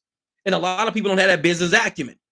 They come into the game thinking, all I'm going to do is turn on my app, drop to the drive-thru, knock out the car, get the bag of hot dogs, drop it off on the thing, take a picture, next. And then in 2 weeks, I don't know why I'm going broke, man. Well, it's taking you too long to do your orders. You're taking the wrong fucking orders. You're taking bad fucking orders. You're not running a very successful business. That's your problem. It ain't got shit to do with you delivering hot dogs. You're not running a tight ship over there. That's what we're fucking seeing. And we teach motherfuckers how to run a tight ship. Tighten them fucking expenses in. Expand them revenues a little bit. Get them revenues a little bit higher. Tighten them fucking expenses down. You got to run a tight ship to make it in this fucking business. You got to. And Jason said, I live in a small town, so there's like 10 places. Every once in a while, I'll get a box of donuts or something. It's tax write-off, and it helps me get my orders faster. I get my order ahead of people. They're waiting because they remember me. That's right. It's business. Why do you think, Jason, why do you think when motherfuckers come to the office, they bring a fruit basket, they bring chocolates, these motherfuckers bring game tickets for people? Why do you think they do that? They don't have to. It's doing business. It's extending generosity. So when you're there buying donuts, you doing something, you helping them out, they're going to remember you. We remember the people that brought the fruit basket, the big ass cookies and shit and said, hey, this is such and such from the accounting systems. We're from PeopleSoft. We're from an Oracle database company. And, here, we just wanted to bring you a box of cookies. They don't even want shit. They just sent an Oracle database people to come in to bring us fucking cookies. Hey, man, the Oracle database people just brought us a whole fucking plot of cookies. Everybody in the office like, ooh, people getting up from their fucking computers and shit. Everybody like, ooh, Oracle brought this. So now when the people from Oracle come the next time, We're like, hey, dude, come on back. Let me show you something. These are the people that you gave the cookies to last time. You're right. You're right. And motherfuckers don't know how to do business like that. It is the oldest way of doing business. It's to grease the wheels. Grease the fucking wheels, man. Sometimes when you buy shit from this company gonna remember you. You go and you buy a fucking box of donuts. You're not just picking up shit. You buying shit. And you chatting with them. When I go to Starbucks, any Starbucks I go to in my area, the managers, anybody I walk into, the people, the baristas, anybody, they be like, hey, what's up, man? These motherfuckers are not business towards me at all. These motherfuckers have no business acumen toward, hey, what's up, dog? What's up, man? Because that's how I talk to these motherfuckers. They remember me. Dude, you rolling the Jeep today or what, man? You got to see his Jeep, man. This Jeep is fucking crazy. He pulls that shit through the drive-thru all the time, man. That Jeep is fucking crazy. That's how they talk to me. They remember me. I'm not a customer. I'm Jeff. I'm the Uber driver. I'm the dude with the Jeep or the Beamer coming through. They remember me. You got to grease the fucking wheels. So I guarantee if I had to do a Starbucks delivery and I had to go to Starbucks, I walked to the door. Hey, what's up, man? What's good with you in the Jeep? Actually, I'm here to do a pickup. Oh, who you picking up for? I guarantee they would say that shit right off the fuck. Well, who you picking up for? Because I walked through the fucking front door. They like, oh, what's up, dude? Hey, this dude right here, man, he cool as motherfucker, man. He got a Jeep, man, dude, cool as shit. Sometimes you got to shop at the fucking places. You got to talk to people. You got to know how to do business with motherfuckers. I can go to Walmart. I remember back in the day, motherfuckers used to say, all my people at Walmart were my best friends. AutoZone motherfuckers are my best friends. Fucking O'Reilly. I went to AutoZone and on Baptist Church Road so fucking much. The manager of fucking AutoZone or O'Reilly, she was like, were you always here all the time? What are you doing? I'm like, well, I run a big ass 3-car garage. I do repairs and everything. She was like, come over here. I was a small business. It's just me. I'm the only mechanic. I was the only fucking mechanic running my own shop. This lady took me into the fucking back, sat me down, did a whole corporate account for me right there on the fucking spot, presented that shit. She says, you can come in and buy anything you want. You got like a $10,000 credit limit. Like I just sat down. You don't know me from fucking Adam. But because I would talk to everybody in the building and laugh and joke with everybody, and we'd all be cracking up, laughing and shit, this and that. We'd have a good time. Everybody's laughing. She was like, I always see you in here. What do you do? Like, who are you? What are you doing? Right there on the fucking spot. Her name's Jeanette. Jeanette lives in St. Louis. And she was the manager of Napa for a while. She was the manager of O'Reilly. And I don't know what she does now. Her and her husband, they bought a big house and moved out to the country and shit. But Jeanette, she was the first person in St. Louis that had faith in me to give me a fucking corporate account. I was not a corporation. All I had was a bank account. All I had was my customers' money coming in buying parts, and I would chat with every fucking body. Jeanette Michael, Mikel. Look her up on fucking Facebook. Jeannette, something like that. Jeanette Michael, Mikel. Add her. Ask her. Hey, you know a dude named Jeff Weiss used to be a mechanic in St. Louis? She'd be like, that's my fucking guy right there. I bet. She'll be like, that's my fuck. And ask her, did you give him a corporate account one time? She'll be like, yep. It was AutoZone. She gave me the AutoZone. I just remember now. It was the AutoZone account. It wasn't O'Reilly. It was the AutoZone account. She will tell you this motherfucker used to come in there all the time. Big ass Escalade, clean cut, laughing, joking, fucking everybody, buying parts, helping people out. I would help people in the store who had car problems that was just talking about car problems. I would help them on. Oh, did you check this? Did you check that? Yeah. Who are you? I'm just a mechanic. Did you check this? Oh, yeah. And at that point, these people in AutoZone knew this dude is either sharp as shit or he just giving away free game to every fucking body that walks through the doors. I'm giving away free game to everybody. Oh, you can save money by doing this, this, and this. She pulled me to the fucking back. She was like, I'm going to help you out. I see you starting something. You're doing something. Motherfucker, $10,000 credit limit on the spot. On the fucking spot. I was buying rack and pinions for big ass Dodge Rams and shit. I'm buying whole fucking brake caliper sets for fucking Dodge Rams. I'm buying motherfucking steering columns and shit. All on fucking AutoZone's account.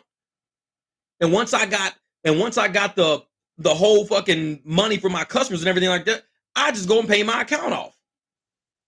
And I'll do all the work, and my customers would be like, how the fuck this dude just going around buying all these parts? How's he just buying? I told him I need this, this, and this. I show up at his house. It's right there. They come by. They fucking either Zelle me the fucking money or cash me the money right in my fucking hand. I go to the store the next day when I'm picking up other parts and be like, hey, I want to pay, $300 on that account. Give them the money right there on the spot for the account. Was never late with my AutoZone account, ever late with my auto. And it was one lady, Jeanette Michael. I'm telling you, Mikel. Look her ass up on fucking Facebook. Tell her, hey, Jeff Watts, he was telling a story about you on fucking on YouTube about you just he walked in at on the AutoZone on Baptist Church one day, and you just said you kept seeing him in there and you pulled his ass to the back and helped him out. Lady didn't know me from fucking Adam. Didn't know shit about me. All she saw was me always joking with people and helping people to fuck out. And that's energy right there. That's energy. When you exude good energy, like I said, never prey on the vulnerabilities of inexperienced people. Anybody I talked to in that fucking AutoZone, I could have took each one of those motherfuckers because none of them, half of them didn't know what the fuck they was talking about.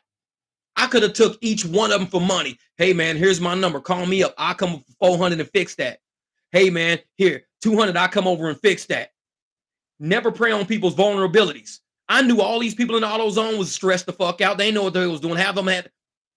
I helped each one of those motherfuckers out. And somebody saw me doing that shit. Jeanette Michael saw me doing that shit all the time. And she was like, I have no idea who the fuck you are, but we're about to help you the fuck out, son. $10,000 fucking corporate account, and I ain't even a corporation. And then she gave me the Midas discount. Midas discount is the highest discount any AutoZone gets. Midas is the one who gets, they're the Midas shop, the Meinekes and the Midases. I had their discount applied to my account. Ask her, Jeanette Michael on fucking Facebook. I ain't got a lot of you motherfuckers about nothing. Ask her. And she'll be like, yep, we gave him the discount. So when my customers saw their invoice, they saw a big ass fucking rack and pinion sitting on this fucking big ass invoice. And they'd be like, $219 for a rack and pinion. Yep. These motherfuckers was telling me $730, Jeff, for a rack and pinion. I was like, it's only $219 because I got a fucking discount from Midas.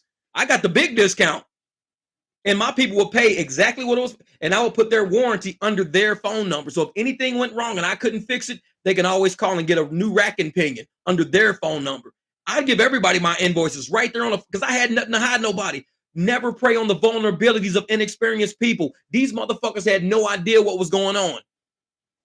I can go through my whole computer, pull up a million fucking auto repairs, videos of auto repairs. Because I will send my clients the picture of when they strut was on there, the strut off, the new strut on. They get all the pictures. Because if anybody ever told them, hey, you need new struts, I don't need them to say, hey man, well, Jeff said he put my struts on last year. Did you get them pictures? Show the mechanic them pictures. They show the mechanic, oh, then it's probably not just struts then if you got new struts. I told you I had new struts and you kept saying it was the struts. Oh no. Oh, come to find out you got a bulge on the inside of one of your tires. Okay, so you need a $70 tire, but they're trying to sell you $1,000 fucking struts and you need a $70 tire. That's how I protect people. I would give them pictures of everything I did to their car, to their phone. That's you for your records. You get your AutoZone receipt, you get all your shit. Because you should never prey on the vulnerabilities of inexperienced people. I never intended to get rich on working on cars. I just had to pay my fucking bills. So I passed the discounts on the other people. When I'm on YouTube doing this shit, I don't charge people for shit I say. I keep it 100. I tell people exactly how we make this money and how we do shit. That's it. That's right, Wes, man. Give, take. Jay said, you were lucky. I remember when auto parts stores had people who knew stuff. Now, around me in Utah, they barely know what the fuse is. Yeah. Oh, I got a video showing Demons and Hellcats, my man Abdul. I did a video about my Jeep. I was at Walmart, leaving Walmart, and all of a sudden my AC wouldn't work. I'm like, why the fuck? And this was like a month, 2 months ago, maybe. I'm like, my AC ain't working. What the fuck is blowing out hot air? So then I see the engine temperature going up. What the fuck? My engine temperature is going up. I've had this Jeep for 4 fucking years. I know this Jeep inside and out. This don't happen. So I pull over. I don't hear anything. No fans blowing, no nothing. The goddamn radiator fan. There's a radiator a relay way up in the very front corner, driver's side, front corner. There's a relay sitting right there. So I smelled it. First, I tested the other side on the passenger side, tested everything. Everything was fine. Everything was having circuitry. Everything was going good. I even tested the fan by hooking it straight up to a fucking battery. I had this charger, hook it straight up to a battery. My fans came on. So I knew my fan motors wasn't blown out. It was a goddamn $10 fucking relay. I get to the motherfucking counter at AutoZone. They're like, yeah, it's $52. I'm like, he said, yeah, it was $50, but we don't have it. $52 is down the street, like 5 miles down the street. Well, my Jeep is overheating. I can't do that. So you got to give me something right now. We don't have anything here. It's $52. It's down the street. I said, give me my fuse back. Where's your electronics section at? Dude was like, it's over there. I went to the electronics section. I started opening up fucking shit, looking at shit, going around everything right there in the fucking auto zone. This was just, I got this shit on video a couple of months ago, going through every fucking thing. I found a $9.99 universal fucking relay that looked nothing like my relay, but all the prongs were in the exact same spot. The voltage was the same. Everything was exactly the same. It was just really small, and it wasn't waterproof. Like the one I had was waterproof. Like it had the seals and everything around it. So I took it up to the counter. I said, I'd like to buy this one. It's not going to work. He says, it don't even look like that one. I'm like, it ain't got to look like that one. It's got to act like that one. Fuck what it look like. It just got to act like that one. It's got the same amount of volts. All the prongs are the same. The open close are the same. Everything's the same. It just don't look like it. It's not going to work. Sell it to me any fucking ways. Sold it to me. That was 2 months ago. That motherfucker's still in my Jeep, and I drive my Jeep all the time. I don't give a fuck what these people say.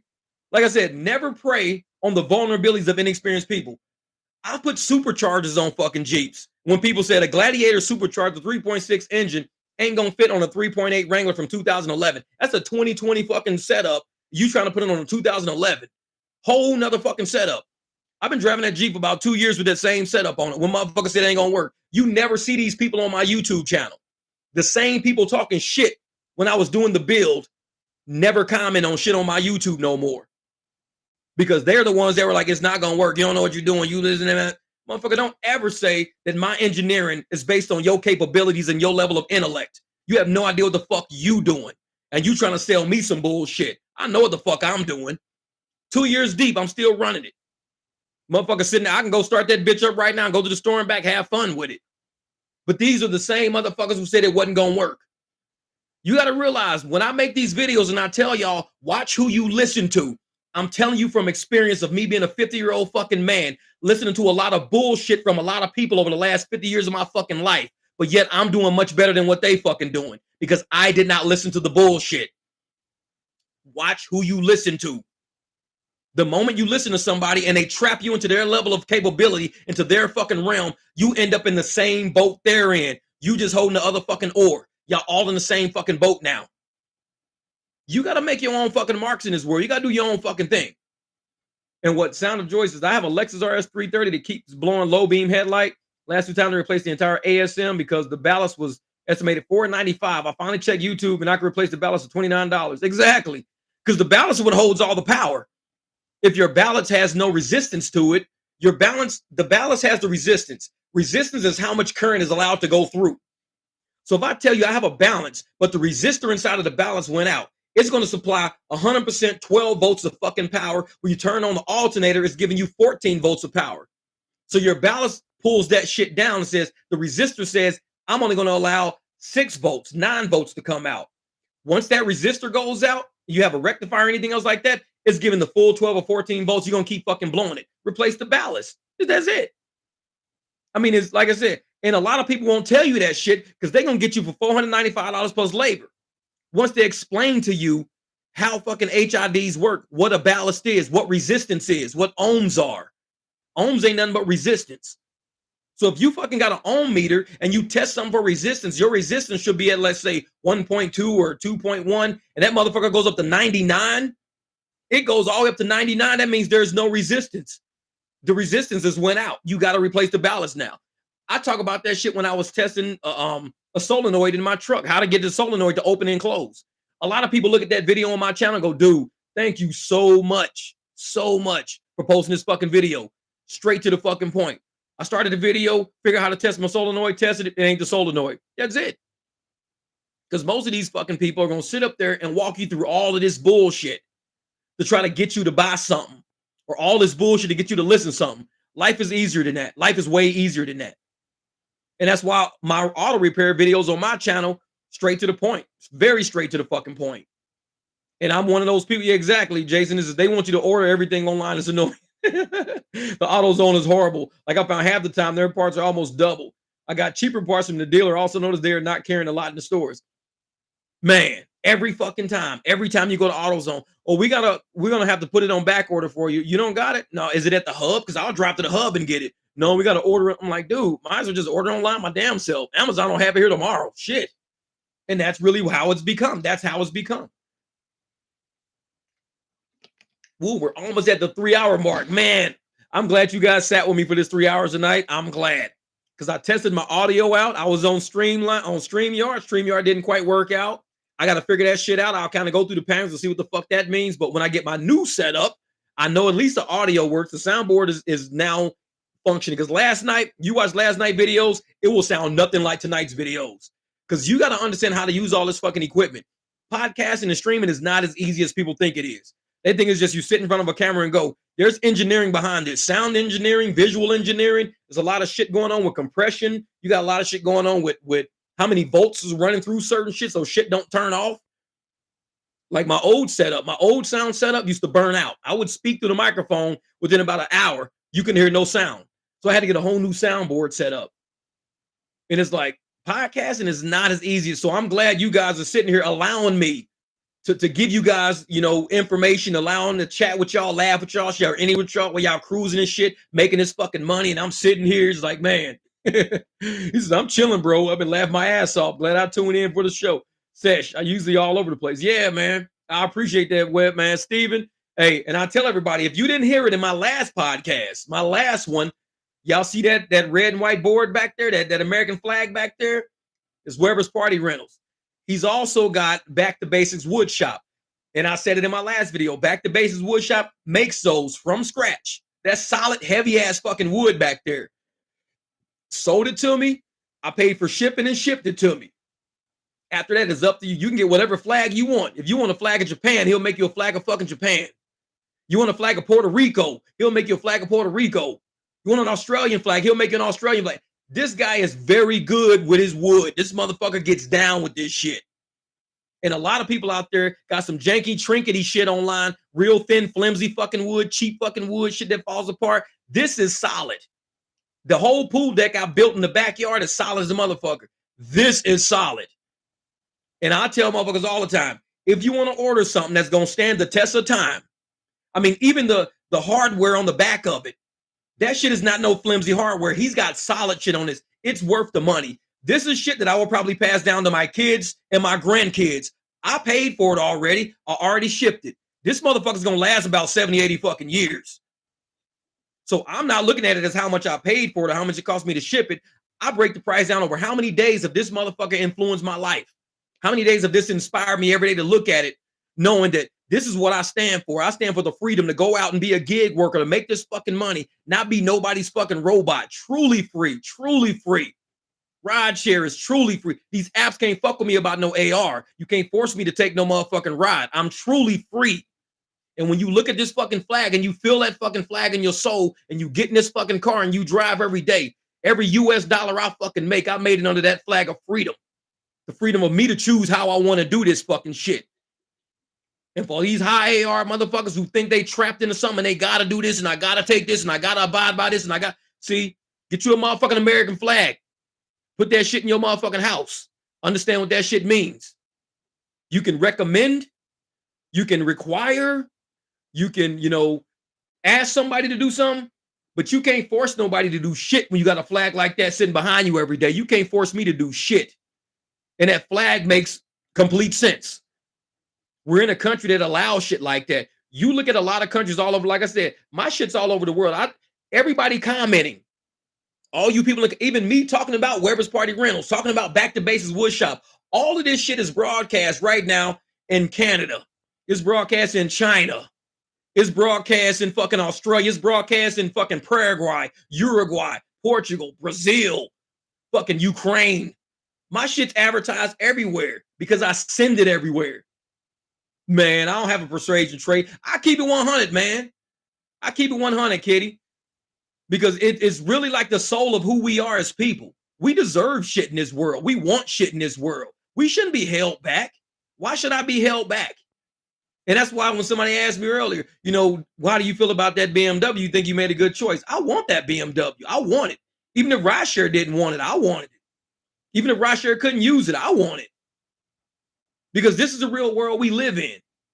And when, like I said, even Kitty, talking to you, mentioning you on the video, I do a lot of back end work to make sure all of these videos, your name, Kitty Meow Boo, somebody in motherfucking China, in Singapore, I advertise in Singapore, Taiwan, Hong Kong, they gonna hear your fucking name and be like, kitty meow boo. And they gonna say that shit and be laughing back and forth in some little Chinese cafe some fucking where. Kitty meow boo. And they gonna think it's the funniest shit they ever said. And where they get it from? Off a video that I fucking sent out. Just fucking around. Just fucking around. But it makes people's day and we laugh and have a good time. And anybody out there who says, man, I really like that flag. I would really like some, I'm from Brazil. Can he make a Brazilian flag? Click on wherever party's rental. Go to Back to Basics Wood Shop. Ask him. Don't ask me. You got the source right here in these comments. That's why I tell people, read these comments, find out who these people are. These are real people. These ain't just names. A lot of content creators love the fucking clout chase. They love the fucking clout chase. They will only speak names of anybody with 60,000 subs. They only speak names of people with 30,000 subs, 90,000 subs. I talk about real fucking people. I'm talking about real fucking people. I don't got a clout chase. Steve is a cool motherfucker. He made that goddamn flag for me. This motherfucker might have 3 subs. I don't fucking know. He might have 100 subs. I don't fucking know. But I want to know one thing. He told me how much the price was and how much the shipping was, and I cashed his ass the fucking money, and I got that delivered to my house. That's all I gave a fuck about. I don't have to clout chase. I wanted that. And he says, that's for sale. I said, thank you. That's all I need to know. Where do I send the money to? He didn't have to sell me that shit. Nobody got to sell me a fucking thing. If I want something, I'm buying it. When I wanted that Jeep, ask anybody, because even on Facebook, I said it before. I saw that orange Jeep at the dealership, bone fucking stock. I test drove it on like a Monday. And I said, I'm going to leave it here till next week. If it's still here next week, I'm going to buy it. 3 days passed. Nobody test drove that Jeep in 3 days. I gave it 7 days. 3 days, nobody test drove that Jeep. I said, write up a deal for that Jeep because I'm buying that Jeep right now. No money down. No, nothing. I said, I want that Jeep. Nobody's test driving that Jeep. I want that Jeep. Pull that bitch around to the front, put a sold tag on it. That's my Jeep. I've had that Jeep ever since I made that statement. Because if I want it, I'm buying it. I wasn't doing rideshare at the time. I wasn't doing shit. But that's what I put on rideshare as my first vehicle. Because if I want it bad enough, I'll just buy it. I ain't got to worry about that shit. If I say, hey, I want this, consider it probably sold. When I saw that flag, and Steven had it up there, I said, hey, I want this. There was no selling to me. You don't have to sell me a Jeep. You ain't got to sell me a BMW. No salesperson ever tried to sell me that Jeep. I said, you give me a fair price and I'll buy it. They gave me a fair price. I bought it. Same with the BMW. You give me a fair price, I'll buy it. They gave me a fair price. I bought it. Same with my motorcycle. The guy told me $6,000. I bought it for $6,000. I didn't negotiate. If you're fair to me, and I know you're being fair and not trying to fuck me over, I have no reason to negotiate. No reason to negotiate. Because if I want it, I want it. I'm going to get the motherfucker because I think it's worth it. I don't have to negotiate what I think is worth some. And they told me, we'll sell you that Jeep. How much? Jeeps are going for like 24, 25,000. That's a manual Jeep. The guy told me 16.9. I said, that's fair. That's fair. Because automatics are going for like 24, 25. 16.9 is fair. I didn't negotiate. Motherfuckers told me, how much you want for this car? It was like 35.9. I was like, okay, brand new there, about 55,000. This got the M package. It's only got 35,000 miles. It had one owner so far. It's not a bad car. Okay, that's fair. That's fair. Yeah, exactly. You can smell somebody trying to sell you some shit from a mile away. That's why I told my neighbor Jesse next door, I'm not trying to sell you a Cadillac. I'm not trying to sell you my Cadillac. Here's the key. Here's the title. If you want it, my garage is open. Go grab it. I got to go to the backyard. I heard him fire that motherfucker up. He drove that motherfucker out my garage and he drove it up into his garage. The Cadillac was gone. I had clear space now. I ain't got to sell you shit. And that was back like in 2008, 2009. I don't even know when the fuck it was. It was a long ass time ago. Probably 2009. It's like, I don't got to sell you no fucking shit. I've been doing well since 2009. It's 2023 now. Not a single dime from that goddamn Cadillac. I didn't make a dime off of that Cadillac. I put more money into it from the moment I bought it from my old lady. And I did all the mods to it. I did all the leather seats. I did all the rims. I did all the shit to it. All the engine work I did to it myself. And I just gave it away because it was time. It was time to move on to a new project. I just gave it away. I ain't got to sell nobody no shit. It was time. And that's why when I saw that flag up there, and he said he had it on Instagram, I think, I was like, I want that. I think that's dope. That's cool. And I even saw him make it. It was a video showing him making it. And I knew he was making stuff because he makes things for clients and he makes things for. I didn't know if he had already made that for somebody. I didn't know whose that was. I said, dude, I want to buy one of those off of you. He says, that's funny because this one's actually for sale. I said, oh, consider that motherfucker sold. It's like, what's your price? This is the price. How much is shipping? This is shipping. I ain't got to negotiate shit. It's like, he told me what it cost. He told me how much shipping was. All I need now is your Cash App information. That's it. And ever since then, like I said, I've seen a lot of his videos. He's a cool guy, cool ass guy. And I've seen his work, and I can tell you, from me having this, moving this from the garage, moving it in here, it's a heavy piece right there. That's a heavy fucking piece. That thing is solid. It's fucking solid. It's not flimsy at all. So I don't know. One day I might get some, like I said, if my podcast shit is coming up, I might have to get some mic drop shit. I'm gonna send you my whole mic drop thing, and I'll send you all the details and everything for it. But that's one of two on planet Earth. That's right. That's what's up. He said, I only made 2 of them. That's one of 2. So I might have to send you all my mic drop shit.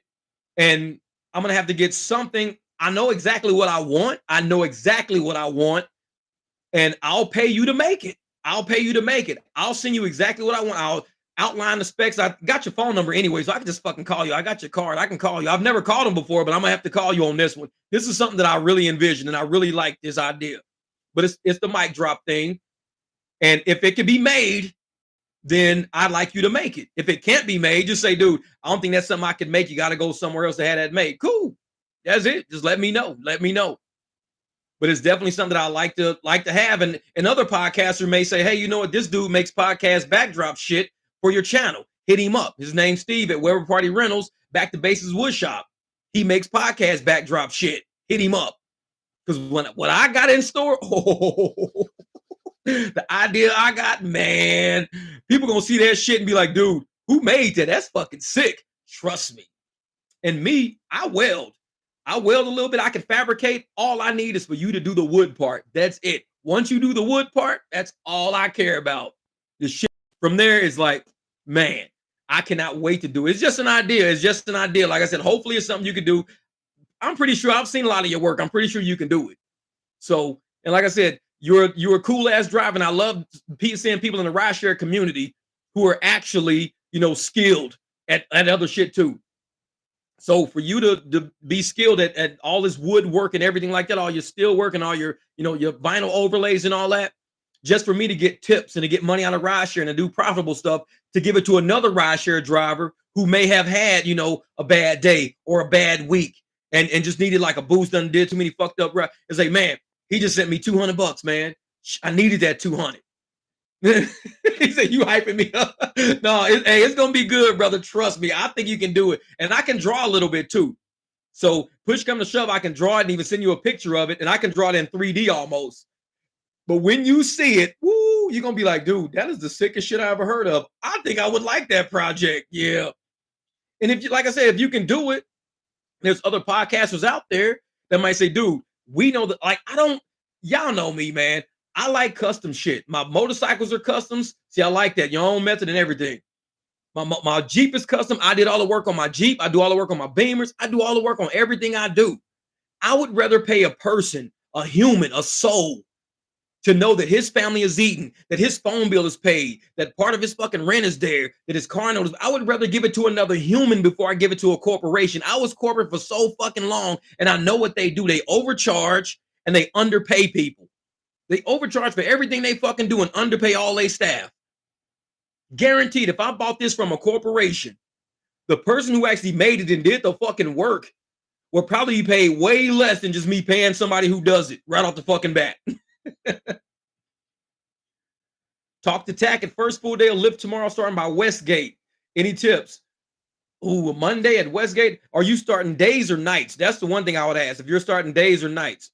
Because what they got over there, the good thing about Westgate is you've got a lot of bars over there and a lot of shops over there. Plus, you got the movies over there.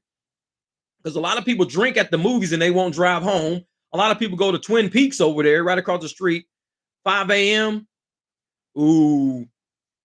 Usually at 5 a.m., you're going to end up in Sun City.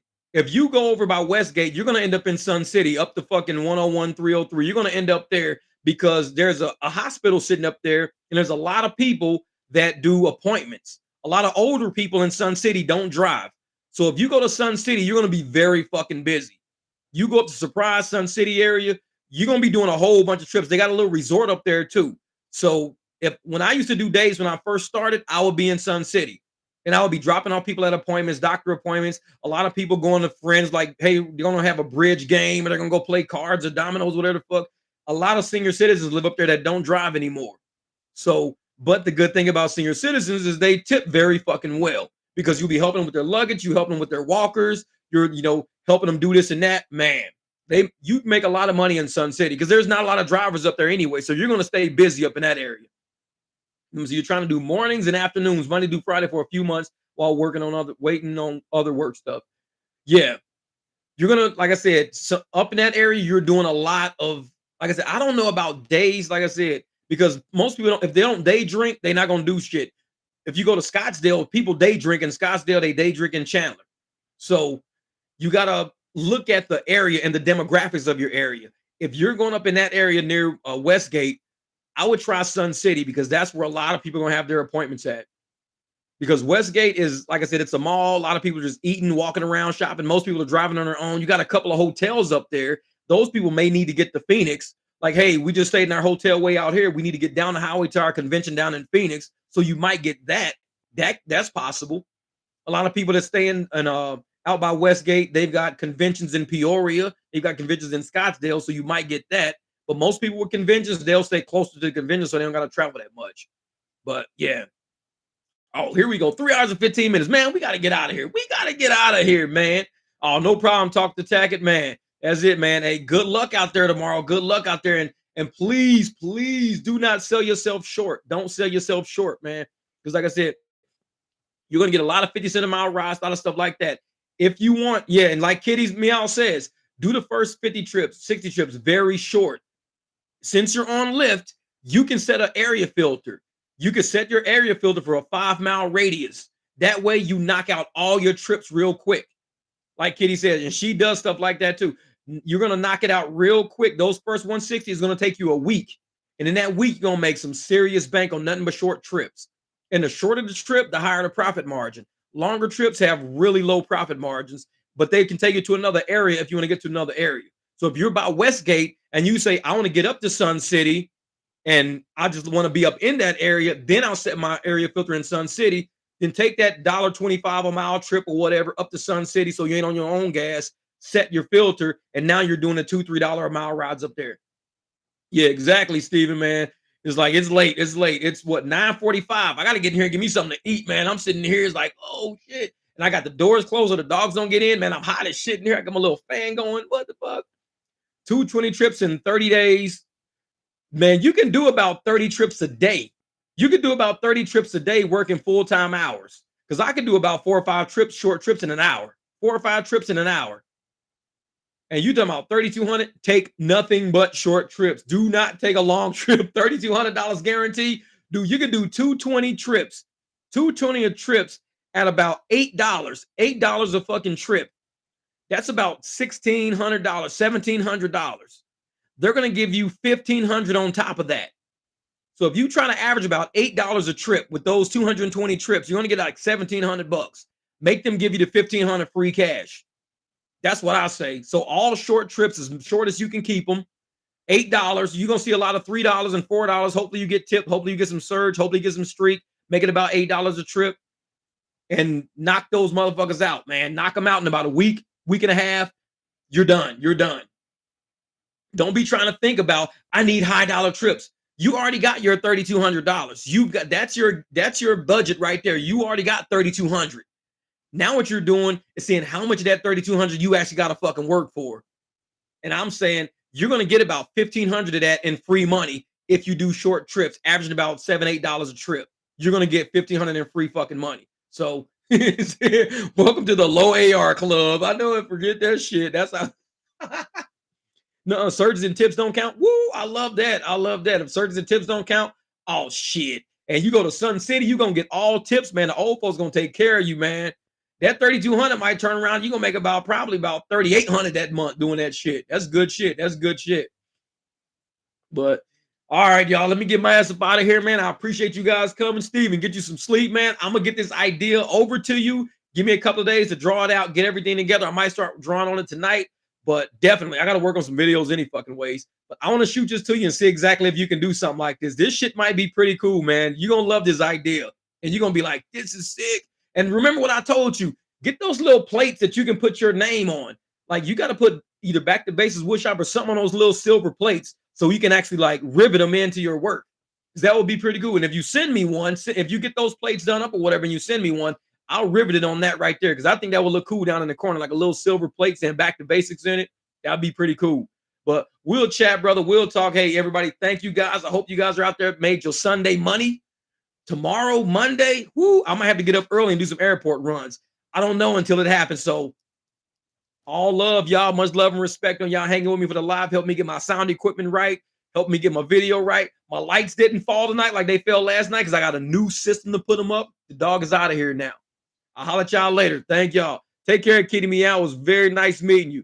All right, talk to Tech It. Hey, good luck out there tomorrow. Good luck out there.